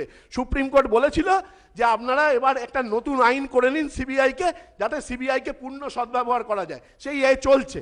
ফলে এটা মনে রাখবেন যে আমি বলছি কংগ্রেসের বাইরে নয়, কংগ্রেসের আমলে তারা খাঁচাবন্দি তোতাপাখি ছিল। আর এখন আমরা কি দেখছি?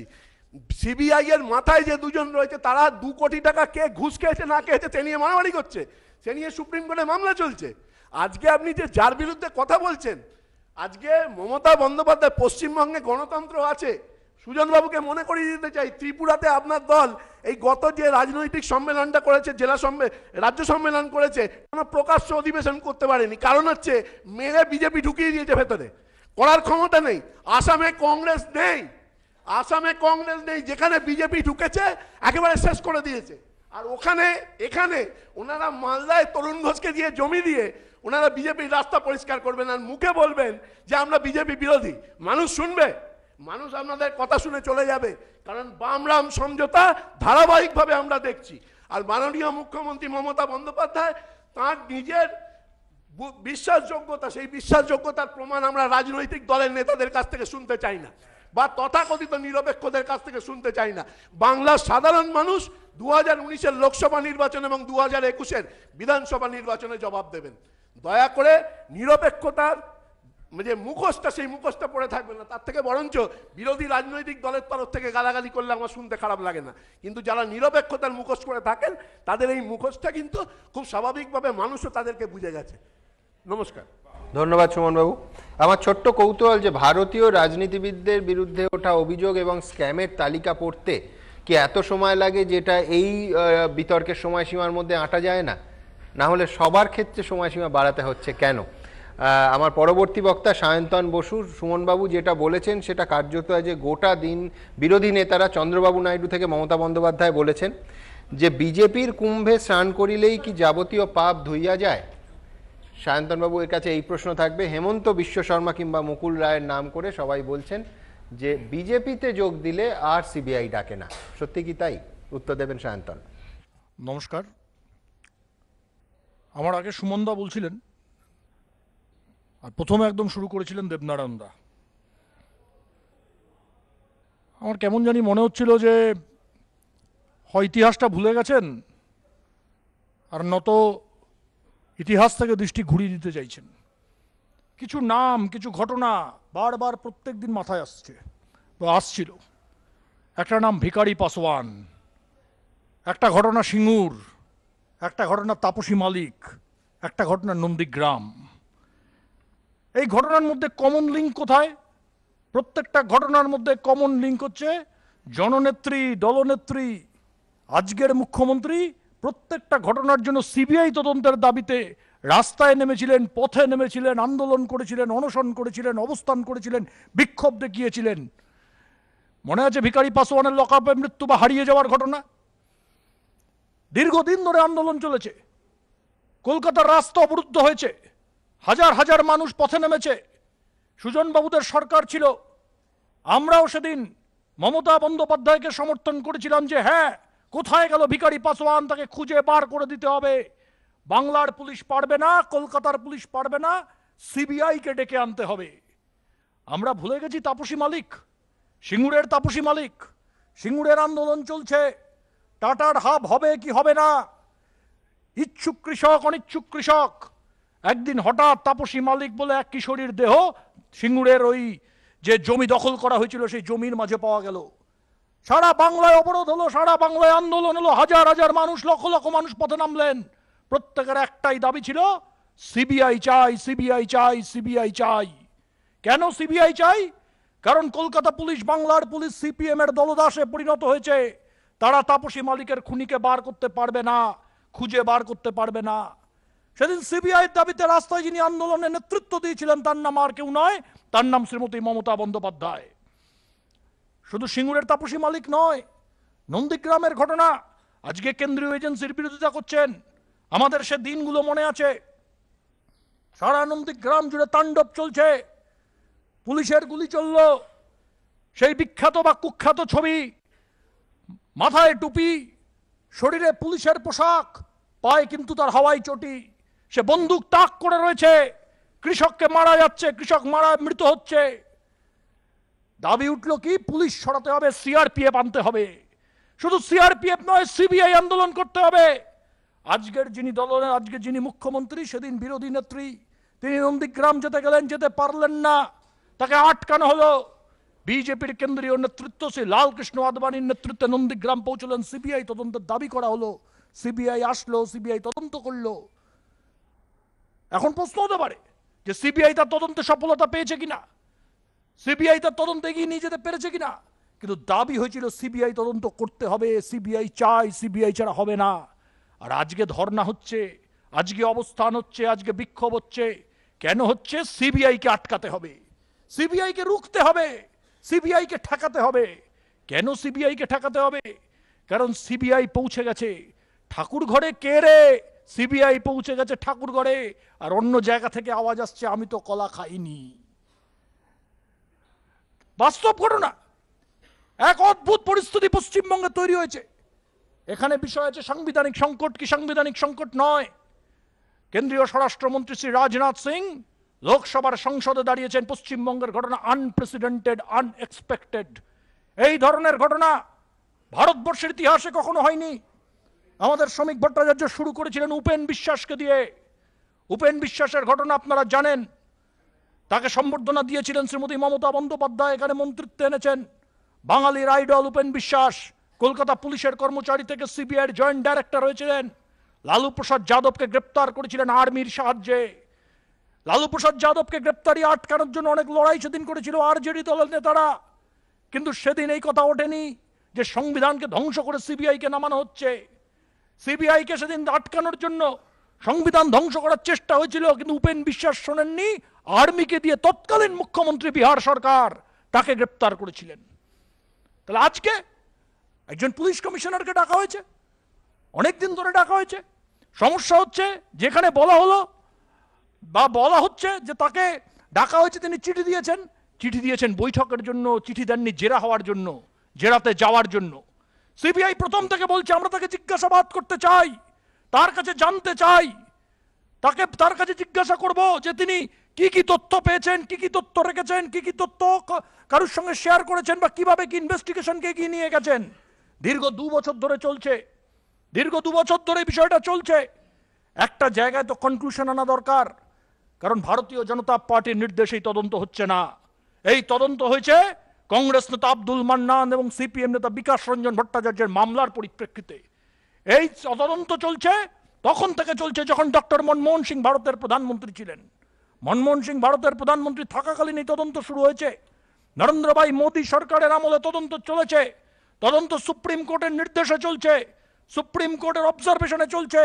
প্রয়োজনে সুপ্রিম কোর্ট ইন্টারভিন করবে, প্রয়োজনে সুপ্রিম কোর্ট মনিটরিং করবে এই তদন্তে। তদন্ত যদি ব্যর্থ হয়, তদন্ত যদি ভুল পথে পরিচালিত হয়, তদন্তের ক্ষেত্রে কমপ্লেন থাকতে পারে, রাজ্য সরকারের থাকতে পারে, রাজ্য প্রশাসনের থাকতে পারে, সুমন বাবুদের থাকতে পারে, দেবনারায়ণ দাদার থাকতে পারে। চলে যান আদালতে, আদালতে গিয়ে বলুন যে কেন হেমন্ত বিশ্ব শর্মার বিরুদ্ধে ব্যবস্থা হচ্ছে না, কেন মুকুল রায়ের বিরুদ্ধে ব্যবস্থা হচ্ছে না, কেন অমুকের বিরুদ্ধে ব্যবস্থা হচ্ছে না, কেন তমুকের বিরুদ্ধে ব্যবস্থা হচ্ছে না।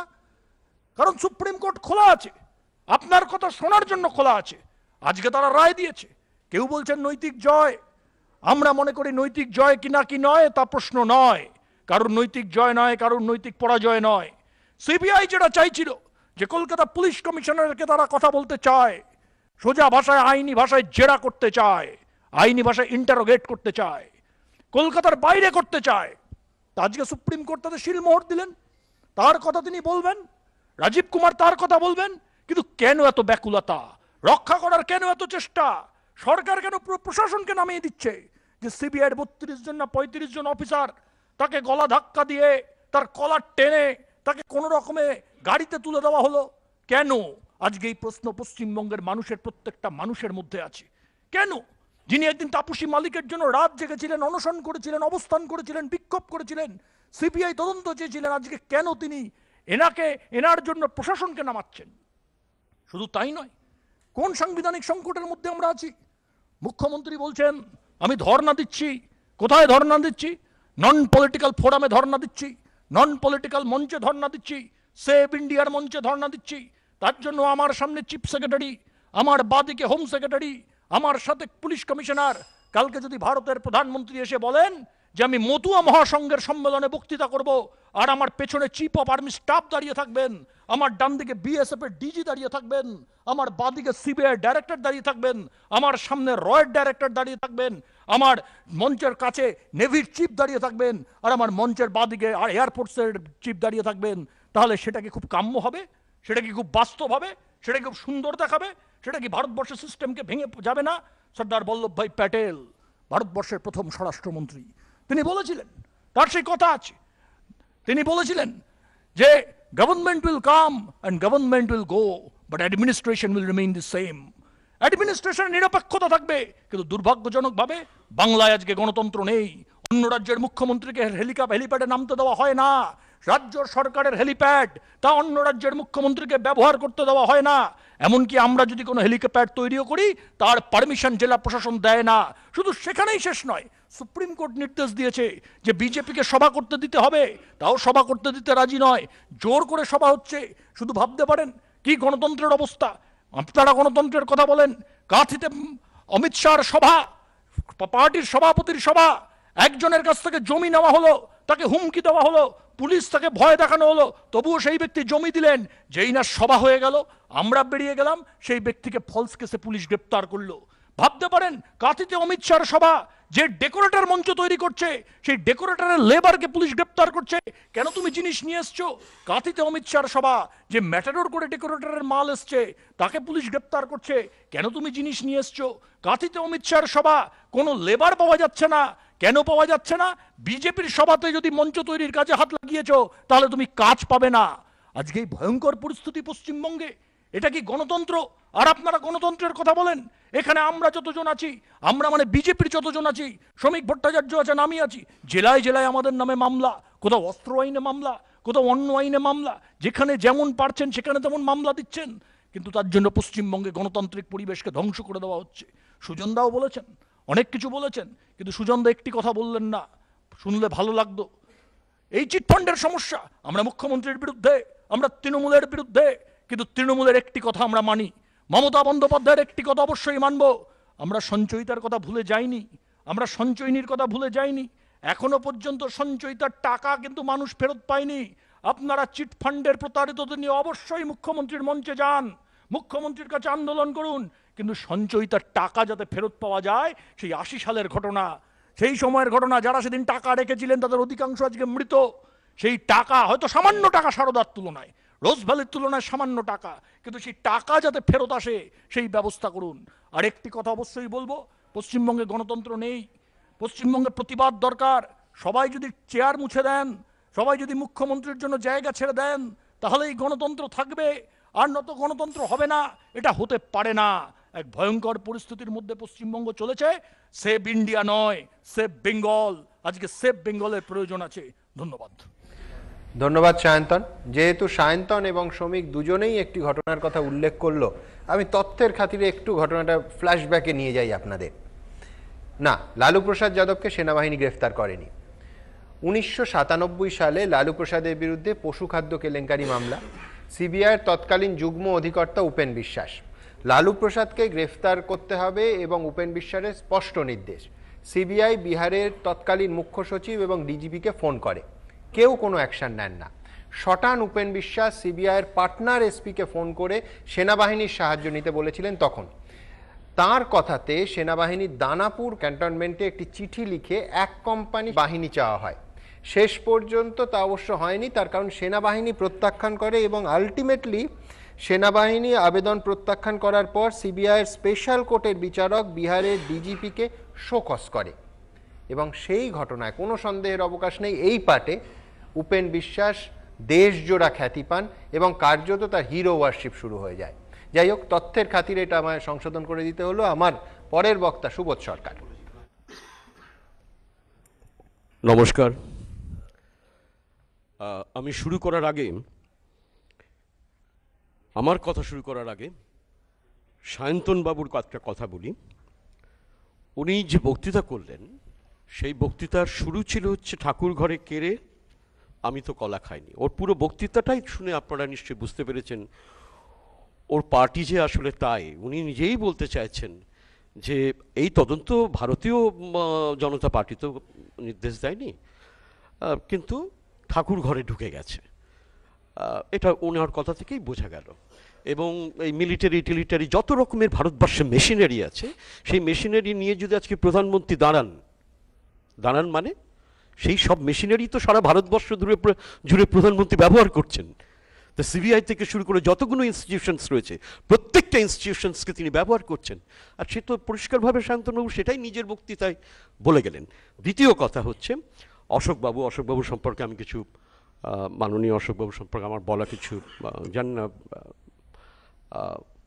আদালত অবমাননা হবে কিনা, আমি এইসব ব্যাপারে বলতে পারবো না, কিন্তু বিনীতভাবে একটা কথা বলি। তিনি কি সত্যাগ্রহের মানে জানেন?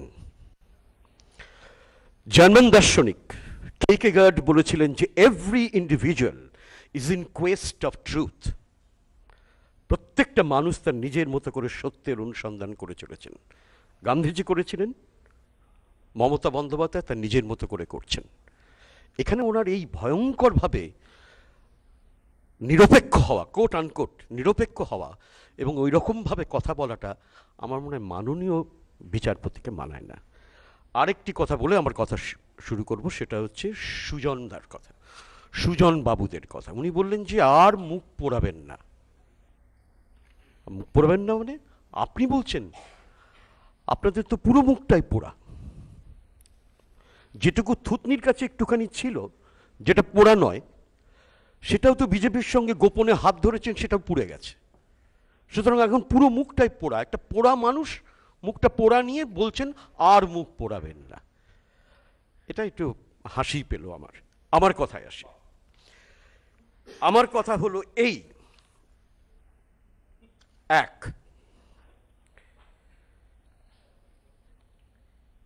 যে বাংলা ওদের টার্গেট, মমতা ওদের টার্গেট, জ্বরে ওদের গা পুড়ে যাচ্ছে। কেন 19 তারিখে ব্রিগেডটা হলো? কেন দক্ষিণ থেকে,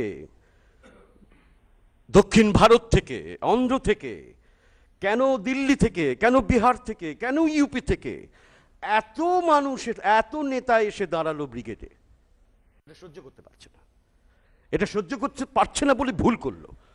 এইরকম একটা ফ্লপ শো, এইরকম একটা কেঁচে যাওয়ার শো, মানে ওই হীরক রাজার দেশের ওই গানটা ছিল, কেঁচে বুঝি গেল কাজ, একেবারে সেই রকম।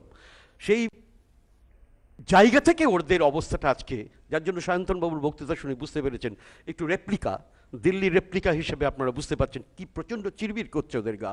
সম্পূর্ণ একটা ফ্লপ শো এর জন্য নিজেরাই দায়ী। সুপ্রিম কোর্ট বলে দিয়েছে নিজেরাই দায়ী, নিজেদের এখন আঙুল কামড়াতে হবে। এবং এই যে জায়গাটা, এই জায়গাটা থেকে আমার আমার দুই হচ্ছে যেটা আমি বলছি যে এই যে প্লট, এই প্লট সমস্ত মেশিনারিকে সজাগ রেখে, যে মেশিনারি কথা বলা হচ্ছিল, সমস্ত এমনকি আধা সামরিক বাহিনী, এই সমস্ত কিছুকে প্রস্তুত রেখে মেশিনারিকে হাতে রেখে সম্পূর্ণভাবে এই প্লটটা তৈরি করা হয়েছিল। সুতরাং পরিষ্কার ভাষায় সিবিআই লেলিয়ে দাও, কিন্তু সিবিআই লেলিয়ে দিয়েও ম্যাচ জিততে পারল না। পরিষ্কারভাবে আপনারা শুনেছেন যে সুপ্রিম কোর্ট আজকে কি রায় দিয়েছে, আজকে কি বলেছে, এবং সুপ্রিম কোর্টের পরিষ্কার কথা হচ্ছে অ্যারেস্ট করা যাবে না। এইবার কথা হচ্ছে যে কেন শিলং, এটা আমার মনে হয় প্রশাসনিক যারা প্রধান তাদেরকে ঠিক করতে দিন, আদালতকে ঠিক করতে দিন, যাকে নিয়ে যাওয়ার কথা তাদেরকে ঠিক করতে দিন। এটা নিয়ে বারবার বলার কোনো মানে নেই।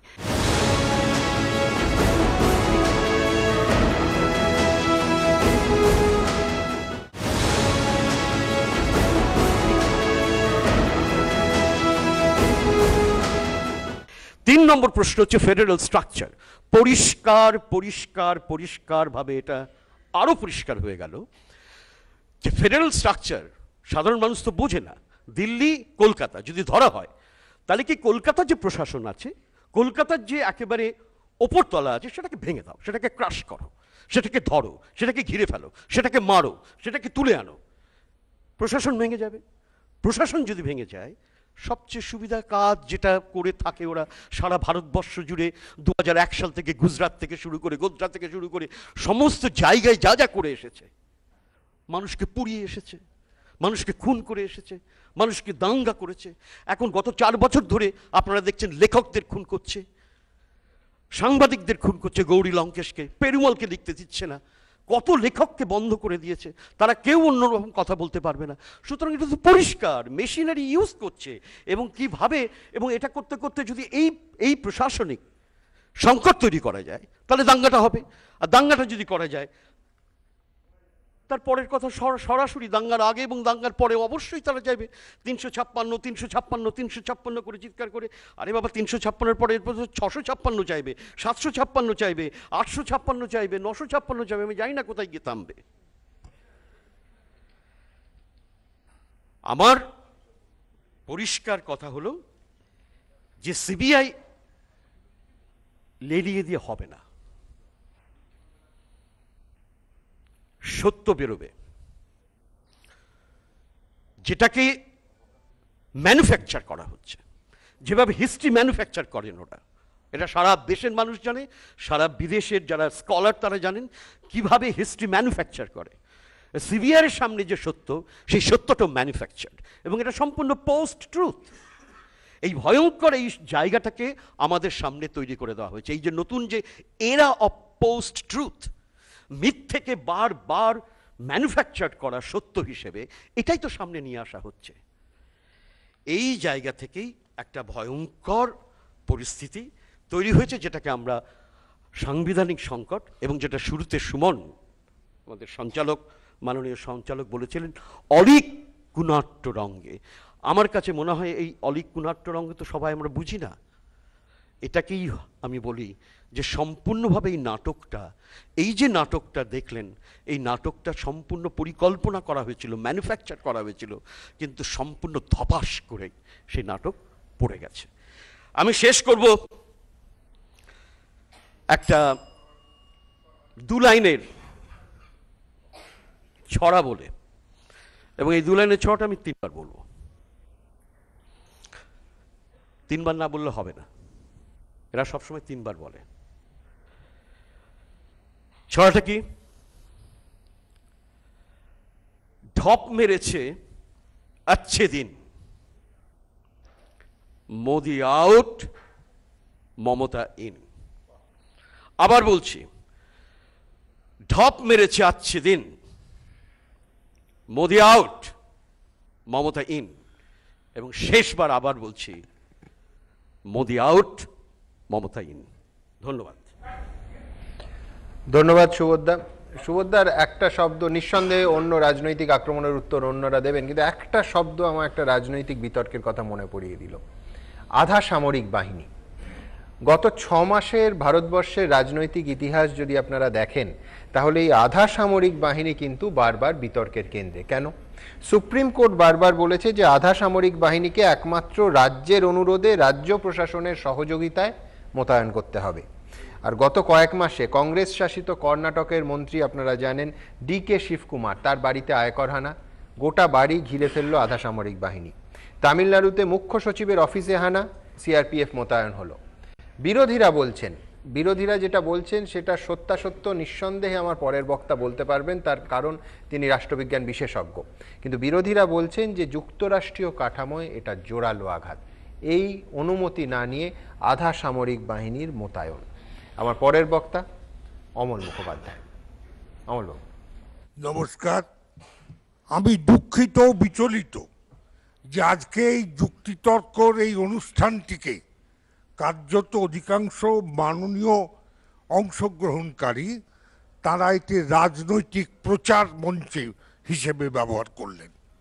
আমি দুঃখিত যে যথার্থ জোরালো যুক্তি সহযোগে আজকের যে বিষয় তার পক্ষে বিপক্ষে মতামত নিয়ে তারা নিজ নিজ রাজনৈতিক দলের পতাকা তুলে ধরলেন এবং বিপক্ষ রাজনৈতিক দলকে তীব্র ভাষায় আক্রমণ করলেন। আমি এই দলের নই এবং তার জন্য আমি গর্বিত। আমি একজন সাধারণ মানুষ, এই দেশের যে প্রতিদিন যে ঘটনা ঘটছে সেটা সে দেখে না। আমি নিরপেক্ষ বলবো না, তাহলে সুমন আবার এক্ষুনি কটাক্ষ করবেন। কিন্তু আমি দেখি একজন দর্শক মাত্র। তবে সুবিধে হচ্ছে এই যে আমি ভারতীয় আইন পড়েছি, আমি সংবিধান চর্চা করেছি, আমি রাষ্ট্রবিজ্ঞান চর্চা করেছি। এই তিনটি ভিত্তিতে আমার মনে কতগুলি প্রশ্ন জেগেছে। আমি বিশ্বাস করি এই প্রশ্ন আপনাদের মনেও জেগেছে। প্রথম প্রশ্ন, একজন কর্তব্যরত সরকারি আধিকারিক যখন কর্তব্য পালন করতে যান তখন কেউ কি তাকে বাধা দিতে পারেন? জাস্টিস গাঙ্গুলি যেটা বলেছেন, IPC সেকশন 353 এই কথাই বলেছে যে একজন সরকারি আধিকারিক কর্তব্যরত অবস্থায় যখন তিনি কর্তব্য পালন করছেন সে সময় তাকে বাধা দেওয়া দণ্ডনীয় অপরাধ। আজকে ধরা যাক যে কলকাতা পুলিশের কোনো একটা থানায় একজন আধিকারিক কোনো একটা অন্যায় কাজ করেছে, কি অন্যায় তা আমি বলবো না। তাহলে ধরা যাক যে CID সেটা তদন্ত করতে গেছে, তাহলে কি CID-কে সেই থানার আধিকারিক ঘাট ধাক্কা দিয়ে বের করে দেবেন? এইটা আমার প্রথম প্রশ্ন আমার মনে জেগেছে। এই বিচার এরা করবেন না, এই বিচার আপনারা করবেন। শত শত হাজার হাজার ABP আনন্দের যারা দর্শক তারা এটা বিচার করে দেখবেন এটা সঠিক না ভুল। দ্বিতীয় কথা, সংবিধান কি বলছে খানিকটা জাস্টিস গাঙ্গুলি সঠিকভাবেই বলেছেন, আমি সেটা একটু বিশদভাবে বলতে চাই। সংবিধানের 257 ধারার এক উপধারা বলছে যে রাজ্য সরকারকে তার শাসন বিভাগীয় ক্ষমতা এমনভাবে প্রয়োগ করতে হবে যাতে করে কেন্দ্র সরকারের শাসন ক্ষমতা প্রয়োগের ক্ষেত্রে কোনো বাধার সৃষ্টি না করে। এইটুকু বলি, সংবিধান ক্ষান্ত হয়নি। সংবিধান আরও বলেছে এ বিষয়ে কেন্দ্র সরকার রাজ্য সরকারকে নির্দেশ দিতে পারে।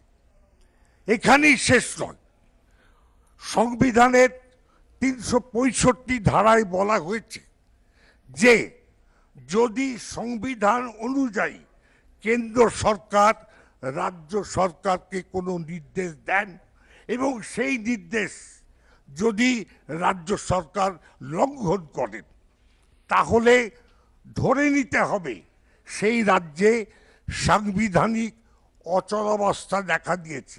অর্থাৎ 356 ধারা প্রয়োগের পরিস্থিতি দেখা দিয়েছে। যদিও আমি জানি এই কাজটাই কেন্দ্র অর্থাৎ বিজেপি সরকার করবেন না, কারণ এত বড় নির্বুদ্ধিতার পরিচয় তারা দেবেন না। দিলে পরে এই রাজ্যের শাসক দলের আরো সুবিধে করে দেয়া হবে। আমার তৃতীয় যে প্রশ্নটা মনে জেগেছে, যে একটা রাজ্যের মুখ্যমন্ত্রী বা মন্ত্রিসভা, এদের আমরা রাষ্ট্রবিজ্ঞানের ভাষায় বলি পলিটিক্যাল এক্সিকিউটিভ, আর একটা ভাগ কি রয়েছে যারা আমলা, আমরা বাংলায় তাকে বলি আমলাতন্ত্র বা রাজনৈতিক নির্বাহী। এই যে দুঃখিত প্রফেশনাল অর্থাৎ পেশাজীবী নির্বাহী, তাহলে এই রাজনৈতিক নির্বাহী এবং পেশাজীবী নির্বাহীর মধ্যে একটা স্পষ্ট ব্যবধান আছে, কারণ আমলারা রাজ্য সরকারের নীতি তারা বাস্তবে রূপায়িত করার চেষ্টা করেন, এটাই তাদের কাজ।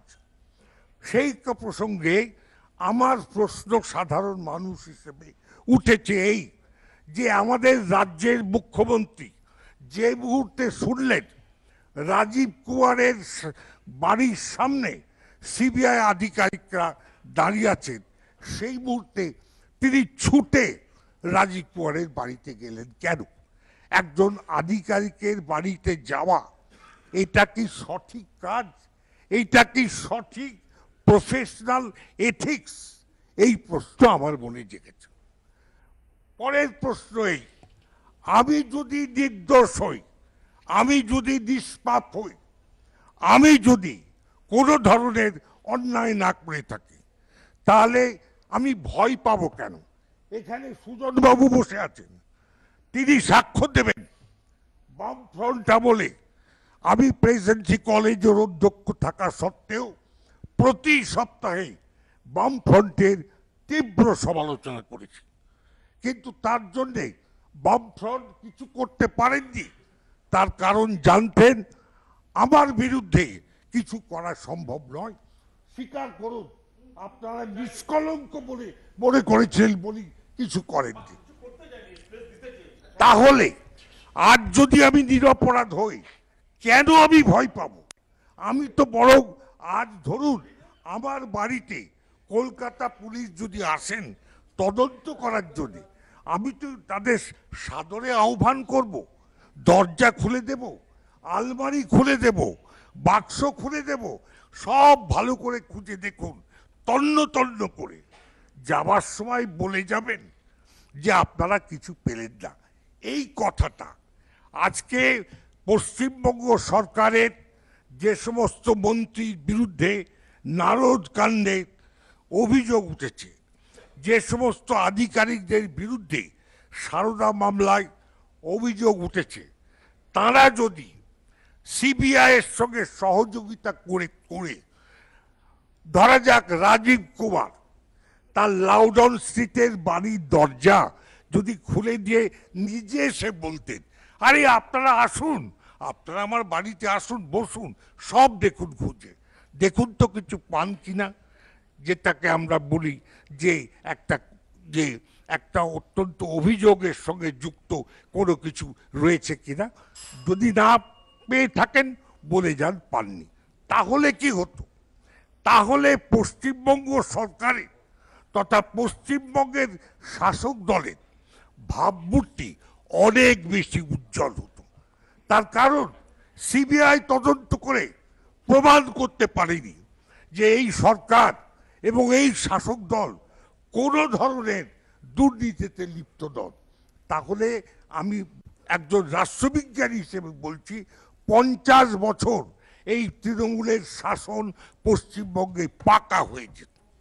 ষষ্ঠ প্রশ্ন, আমি সময় নেব, এরা রাজনৈতিক নেতারা সময় নিয়েছেন, আমি নেব সময়। ষষ্ঠ প্রশ্ন, মুখ্যমন্ত্রী ধর্নায় বসলেন কিসের প্রতিবাদে? যতক্ষণ পর্যন্ত কেন্দ্র ব্যবস্থা না নেয়। কেন্দ্র ব্যবস্থা কি দেবে? উনি ধর্নায় বসলেন। ধর্নায় যে বসার ফলে কি হলো? সাধারণ মানুষের, আজকেও আমি যখন এলুম তখন ধর্নায় উনি ছিলেন, উনি বক্তৃতা দিচ্ছিলেন, আর আমাকে ওখানে 15 মিনিট অপেক্ষা করতে হলো গাড়িটা পাস করার জন্য। এই জনসাধারণের অসুবিধার সৃষ্টি করে কেন তিনি তো আমাদের শ্রদ্ধা মুখ্যমন্ত্রী, তার কাছে আমরা কি এটা আশা করি রে যে জনগণের কোনো অসুবিধা তিনি করবেন না? কিন্তু দুঃখিত তিনি করেছেন। ধর্ণা যদি দিতেই চান তাহলে তার সামনে দুটো রাস্তা ছিল।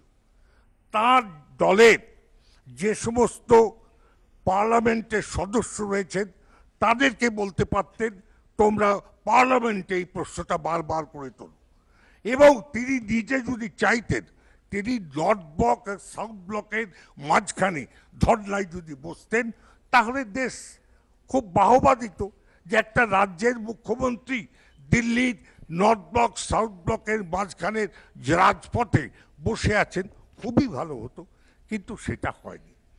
আমি কখনোই বলবো না কোন দল ভালো কোন দল খারাপ, যেটা এরা অনেকেই বলেছেন, সেই বিচার আপনারা সাধারণ মানুষ করবেন। আমার মনে এই সব প্রশ্ন জেগেছে। ধন্যবাদ এবং নমস্কার। ধন্যবাদ অমলবাবু। ওপেন ফোরাম ঘোষণা করার আগে দুজনের হাতে মাইক। একটুখানি অমলবাবুকে পক্ষপাতপূর্ণভাবে দুটো কথা বলতে চাইছি। সেটা হচ্ছে যে সত্যিই আপনি ঠিকই বলেছেন যে আমাদের মাননীয় মুখ্যমন্ত্রী ব্যতিক্রমী। ধরুন আপনি কোনো উদাহরণ পাবেন না যে সিঙ্গুরের জন্য 26 দিন অনশন শুধু পশ্চিমবঙ্গে নয় সারা ভারতবর্ষ জুড়ে কেউ করেনি। আর এটাও আমি বলছি যে আপনি সুজনবাবুকে রেফারেন্স দিলেন, আমি একটু বলেনি সেটা হচ্ছে যে আপনি বললেন যে প্রেসিডেন্সির যখন অধ্যক্ষ ছিলেন সুজনবাবুরা আপনাকে কোনো ডিস্টার্ব করেনি। আপনাকে করেনি ঠিক আছে, কিন্তু সন্তোষবাবুকে করেছেন।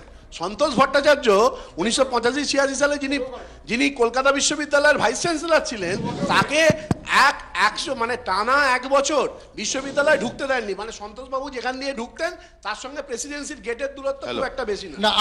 আমি সুমনবাবু বললাম, আমি রাজনীতি করিনি 2011 পরে সবাই বললে হবে, দুজন তৃণমূল প্রশ্ন আসছে কি? Stop him. আচ্ছা না আমি কথা বললাম, আমি উত্তর দিচ্ছি। শেষ করুন শোনবাবু। আচ্ছা দেবনারায়ণ বাবু, আমি দেবনারায়ণ বাবু ছিলাম না, অধ্যাপনা করতাম, পড়িয়েছি, একাডেমিক শিখেছি। 11 পরে আমি আসছি, সেটা আপনারা চলে গেলে দুজনেই অধ্যাপক। দেবনারায়ণ না আমার চাকরি হবে তো এইটা বন্ধ আচ্ছা হোক। ডান আপনারা অধ্যাপক, শৃঙ্খলাটা মানুষ। হ্যাঁ প্লিজ না থামো। দেবনারায়ণ দা আমার চাকরি আছে, বেশ কয়েক বছর আছে, যদি বেঁচে থাকি আর কি।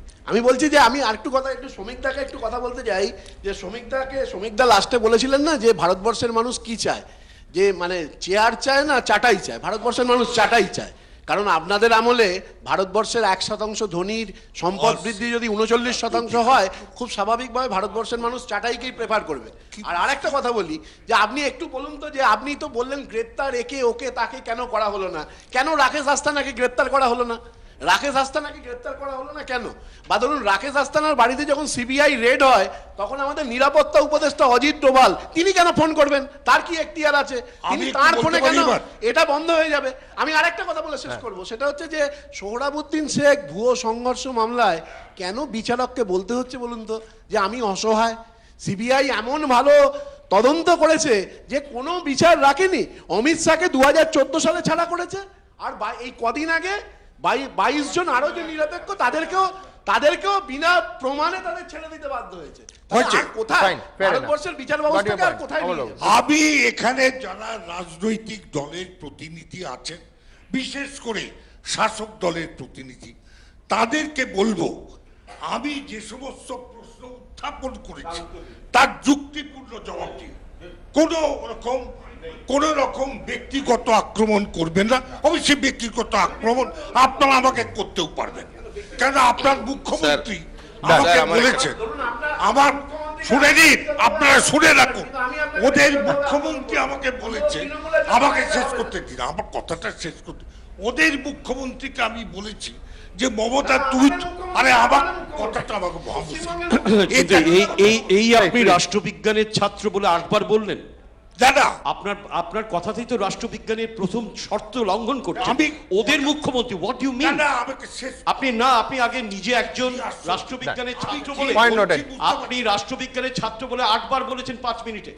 আপনি বলুন এটা কোন রাষ্ট্রবিজ্ঞান আপনাকে শিখিয়েছে ওদের মুখ্যমন্ত্রী বলা, যে রাজ্যের আপনি একজন সিটিজেন? দাদা এবার উত্তর দিই আমি।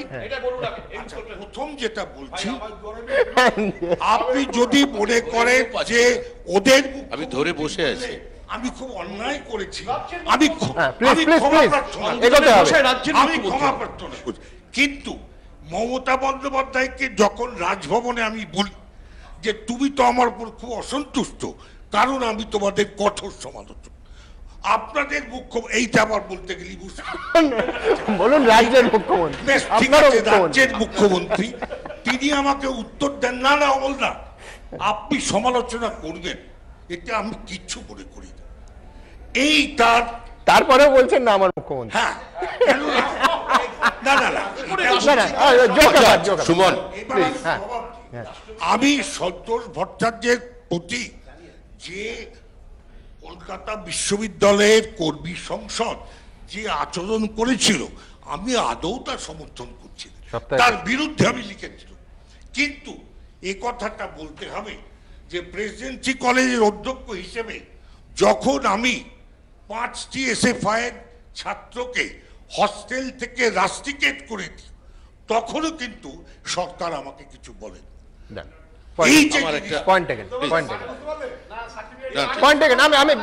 এবার সবার কাছে যেতে হবে প্লিজ। আমি সত্য যেটা সেটা একদম পয়েন্ট টেকেন। শ্রমিক দেখুন ভাই সুমন, এসব বুঝতে পারলে আর তুমি কি করে সুমন থাকবে? উনি বললেন আমি নাকি বলেছি যে একে কেন গ্রেপ্তার করা হচ্ছে না, ওকে কেন গ্রেপ্তার করা হচ্ছে না, এই ধরনের কোনো প্রসঙ্গই আমি বলি না। আমি সার্বিক ঘটনা থেকে সরে এসে শুধু একটা কথা বলবো, দেখুন কোন কোন পুলিশ অফিসার, কোন কোন সিবিআই অফিসারের কার বিরুদ্ধে কত অভিযোগ আছে এবং তার বায়োডাটা কি, তার ট্র্যাক রেকর্ড কি, এরা আমরা দীর্ঘক্ষণ ধরে শুনলাম। কিন্তু যাকে যিনি বিতর্কের কেন্দ্রবিন্দু সেই রাজীব কুমারের বিরুদ্ধে তার যে ট্র্যাক রেকর্ড, তার বিরুদ্ধে কোনোদিন কিন্তু অপরিচ্ছন্নতা, দুর্নীতি এ ধরনের কোনো অভিযোগ অন্তত সমাজের মধ্যে পুলিশ মহলে শোনা যায়নি। প্রশ্নটা হচ্ছে পক্ষপাতিত্বের, প্রশ্নটা হচ্ছে অভিযোগ করেছেন, অভিযোগ করছে কে? অভিযোগ করছে সিবিআই। কোনোদিন একবারও দলের পক্ষ থেকে রাজীব কুমারের গ্রেপ্তারের দাবি জানানো হয়নি। রাজীব কুমার প্রকাশ্যে দুর্নীতি করেছেন, ঘুষ নিয়েছেন, এ কথা কেউ বলেনি, কোনো রাজনৈতিক দলই বলেনি। এখন সেক্ষেত্রে সিবিআই তদন্ত করছে সুপ্রিম কোর্টের নির্দেশে। সিবিআইকে তিনি সহযোগিতা করছেন কি করছেন না এটা সিবিআই অফিসাররাই জানে, যে রাজনৈতিক নেতা যাই বলুক না কেন। এবং পুলিশ কবার চিঠি দিয়েছে, কি কথা হয়েছে, এটাও একমাত্র উচ্চতম নেতৃত্ব ছাড়া কারোর পক্ষে জানা সম্ভব নয়। কিন্তু আজকে যে ঘটনাটা ঘটলো, একটি কেন্দ্রীয় সংস্থার সঙ্গে একটি রাজ্য সংস্থার প্রকাশ্যে সংঘাত হলো এবং যে রাজপথে মানুষ যেটা দেখলেন, আমার মনে হলো এটাতে শুধুমাত্র পশ্চিমবঙ্গের ভাবমূর্তি কালিমালিপ্ত হলো নয়, এতে ভাবমূর্তি রাজ্যের মুখ্যমন্ত্রীরও কালিমালিপ্ত হলো। মুখ্যমন্ত্রী বলেছেন 356 ধারা, কোনো দল অন্তত বিজেপি বলেনি 356 ধারা প্রয়োগের কথা। মুখ্যমন্ত্রী বলেছেন 420, যেটা উনি বলছেন, উনি বলেই সংশোধিত করে বলেছেন আমার 144 আছে। এই 144 দিয়ে দিকে দিকে আমাদের সব মিটিংগুলো বন্ধ হচ্ছে। পরিস্থিতি এমন জায়গায় দাঁড়িয়েছে, এবার পরিযায়ী পাখি বাংলায় আসবে কিনা এর পরের মরশুম থেকে, মানে আপনি সুমনদের হাওড়ার সাঁতরাগাছি ছিল, সেটাও কিন্তু আমার মনে হচ্ছে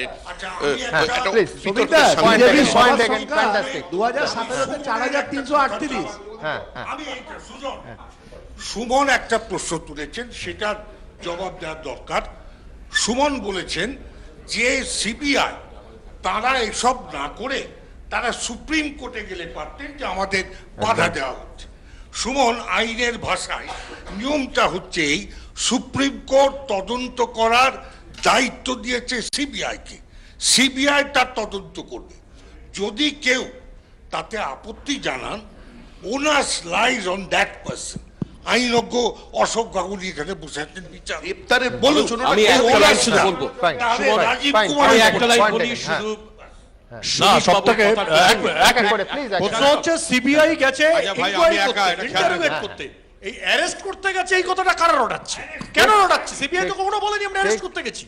এটা তৃণমূলের পক্ষ থেকে বারবার বলা হচ্ছে যে তাকে অ্যারেস্ট করতে। না এই কথা সংবাদ মাধ্যমে আমি অন্তত কোথাও দেখিনি যে তারা গ্রেফতার করতে গেছে। কলকাতায় সংবাদ মাধ্যমে না কথা সেখানে নয়, কলকাতায় তো শিলংয়ে হবে, কথা সেখানে নয়, কথাটা সেখানেই। শ্রমিক বাবু যেটা বললেন সংবিধানকে কালিমালিপ্ত করা হয়েছে এক এক করে, হ্যাঁ কালিটা নিয়ে গিয়েছিল, ঠিক কথা বলেছেন, শ্রমিক বাবুরা কালিটা নিয়ে গিয়েছিলেন, কিন্তু কালিটা নিজের মুখে মাখিয়ে ফিরে গেছে। না এসব হাস্যকর বলতে লাভ নেই।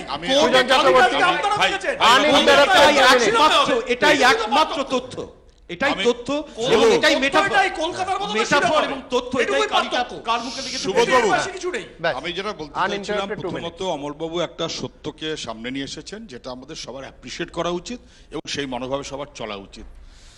উনি বামফ্রন্টের আমলে প্রেসিডেন্সির অধ্যক্ষ ছিলেন। আমি তো ভাই তোমার কথাই চলবো না, প্লিজ প্লিজ।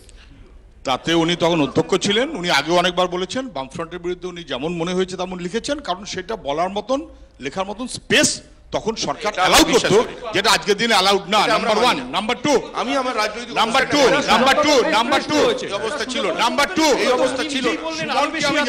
সুমনকে আমি জানাই সুবোধ সরকার এবং ওরাবেলে যদি চেঁচায় তাকে আমি চেঁচানোর যোগ্যতা আমার আছে সব জায়গায়। ফলে ডোন্ট কন্টিনিউ। সুমনকে আমি যেটা জানাই, 19শে জানুয়ারি সুমনকে 19শে জানুয়ারি তৃণমূলের যেদিন ব্রিগেড ডাকা হয়েছিল সেদিন যা ট্রেন চলেছে 3রা ফেব্রুয়ারি তার চাইতে একটাও বেশি ট্রেন চলেনি, কয়েকটা কম চলেছে। যেদিনই হোক না কেন, আমি তথ্য কারেকশন করে দিলাম, তথ্যটা তোমার কাছে হয়তো ঠিক মতো করে নেই। সিবিআই ছিল প্রাণভোমরা, এখন সিবিআই হয়েছে ভূত লাপাচ্ছে। তখন ছিল সিবিআই প্রাণভোমরা কথায় কথায়। এখন সিবিআইকে কেন ভূতের ভয় দেখছে? ভূতের ভয় পায় সে যে ভেতরে ভেতরে অপরাধী বলে নিজেকে বুঝতে পারে, অন্য কারোটা করার কথা ছিল না। মমতা ব্যানার্জি জিন্দাবাদ যারা স্লোগান দিয়েছেন ধর্ণা মঞ্চে, তারাই যদি স্লোগান দেয় রাজীব কুমার জিন্দাবাদ, তাহলে উর্দিটা আর তৃণমূলের ঝান্ডাটা দুটোর মধ্যে কোনো ফারাক থাকে না। এটা সাংবিধানিক অবশ্যই গুরুতর প্রশ্ন, এটা খেয়ালের মধ্যে রাখার চেষ্টা করবেন। আমি আপনাকে অ্যাপ্রিসিয়েট করি, আপনি যেভাবে গোটা ভারতবর্ষের কোন কোন ডিপার্টমেন্টে কে কত টাকা চুরি করেছে, দুর্নীতি করেছে মুখস্থর মতন বলতে পারলেন। আমি দুঃখিত, আপনার চারপাশে যারা ঘুরে ফিরে বেড়ায় তাদের যেই 5-7 বছরে 20-50-100 গুণ সম্পদ বাড়লো, হরিশ ব্যানার্জি স্ট্রিট সহ, ওইটা একটু খবর রাখবেন, তাহলে লোকে আপনাকে এক দেশ দর্শী বলবে, সেটা আপনার পক্ষে কখনো ভালো হবে না। বরং দাঁড়িয়ে গেছে যেটা, সেটা হচ্ছে তৃণমূল এবং বিজেপি। তৃণমূল বলছে তোদের আমাদের চাইতে তোরা বেশি চোর, বিজেপি বলছে তোদের চাইতে আমাদের চাইতে তোরা বেশি চোর। এই চোরেদের কম্পিটিশন, এটাতে খুব লাভ হচ্ছে না। ত্রিপুরায় ঠিক প্রকাশ সমাবেশ করা যায়নি, lock stock and barrel Trinamool, দলবল শুদ্ধ, এমএলএ শুদ্ধ, বিজেপি কনভার্টেড হয়েছে। এন্টায়ার বিজেপিটা তৈরি হয়েছে তৃণমূলের ঘরে বসে, এটা খেয়ালের মধ্যে রাখবেন। আমি যেটা লাস্ট বলবো, বাড়াচ্ছি না, শুধু এমনি কার কার মুখ কালো হয়েছে আপনি সবটাই জানেন, আপনার মুখটা উজ্জ্বল থাকে। চেষ্টা করবেন 5 বছর পরে উল্টো কথা যেন আপনাকে বলতে না হয়। ধন্যবাদ। আমি একটা কথা একটুখানি সুজনদাকে একটা কথা একটু মনে করিয়ে দেবো। সুজনদাকে একটা কথা হয়েছে জানেন আপনার, ত্রিপুরাতে পলিটিক্যাল মার্ডার হয়েছে, ত্রিপুরাতে একজন হয়নি, পশ্চিমবাংলায় বেশি মারা গেছে, পশ্চিমবাংলায় বেশি মারা গেছে, পশ্চিমবাংলায় লোক ত্রিপুরার চাইতে 30 গুণ, অবশ্যই অবশ্যই পশ্চিমবাংলায় বেশি হয়েছে, ত্রিপুরায় তার চাইতে সংখ্যায় কম। ত্রিপুরার জনসংখ্যা পশ্চিমবাংলার 30 ভাগের 1 ভাগ। অ্যারিথমেটিকের অঙ্কটা রাখুন, অ্যারিথমেটিকের অঙ্কটা রাখুন। পশ্চিমবাংলায় তো তৃণমূল আছে, আপনার ছোট ভাই। একেবারে আমার এই অনুষ্ঠানের শেষে একেবারে প্রশ্ন একটাই, সেটা হচ্ছে আপনাদের সবাইকে থামালাম। দেখুন, রাজায় রাজায় যুদ্ধ হয়, কিন্তু মাঝখান থেকে উলুখাগড়া হিসেবে আমাদের মানে সাধারণ মানুষের প্রাণ যায়। কেন্দ্র বা রাজ্য কোনো শাসকই কি বুঝছে যে এর ফলে এই সংস্থাগুলোর ওপর সাধারণ মানুষের যে বিশ্বাসটা, সেটা আলটিমেটলি তলানিতে এসে থেকেছে। সিবিআই হোক কিংবা কলকাতা পুলিশ, রাজনৈতিক পক্ষপাতিত্বের এই অভিযোগ উঠতে থাকলে সেটা অন্তত আমাদের গণতন্ত্রের পক্ষে মারাত্মক বিপজ্জনক, নিয়ে কোনো সন্দেহের অবকাশ নেই, কোনো বিতর্কও নেই। তাই শেষে শুধু লাইনটা আরেকবার আমি বলবো, তোরা যুদ্ধ করে করবি কি তা বল। ওখানেও বলছি, আমার দুপাশেও বলছি। ভালো থাকবেন, শুভরাত্রি।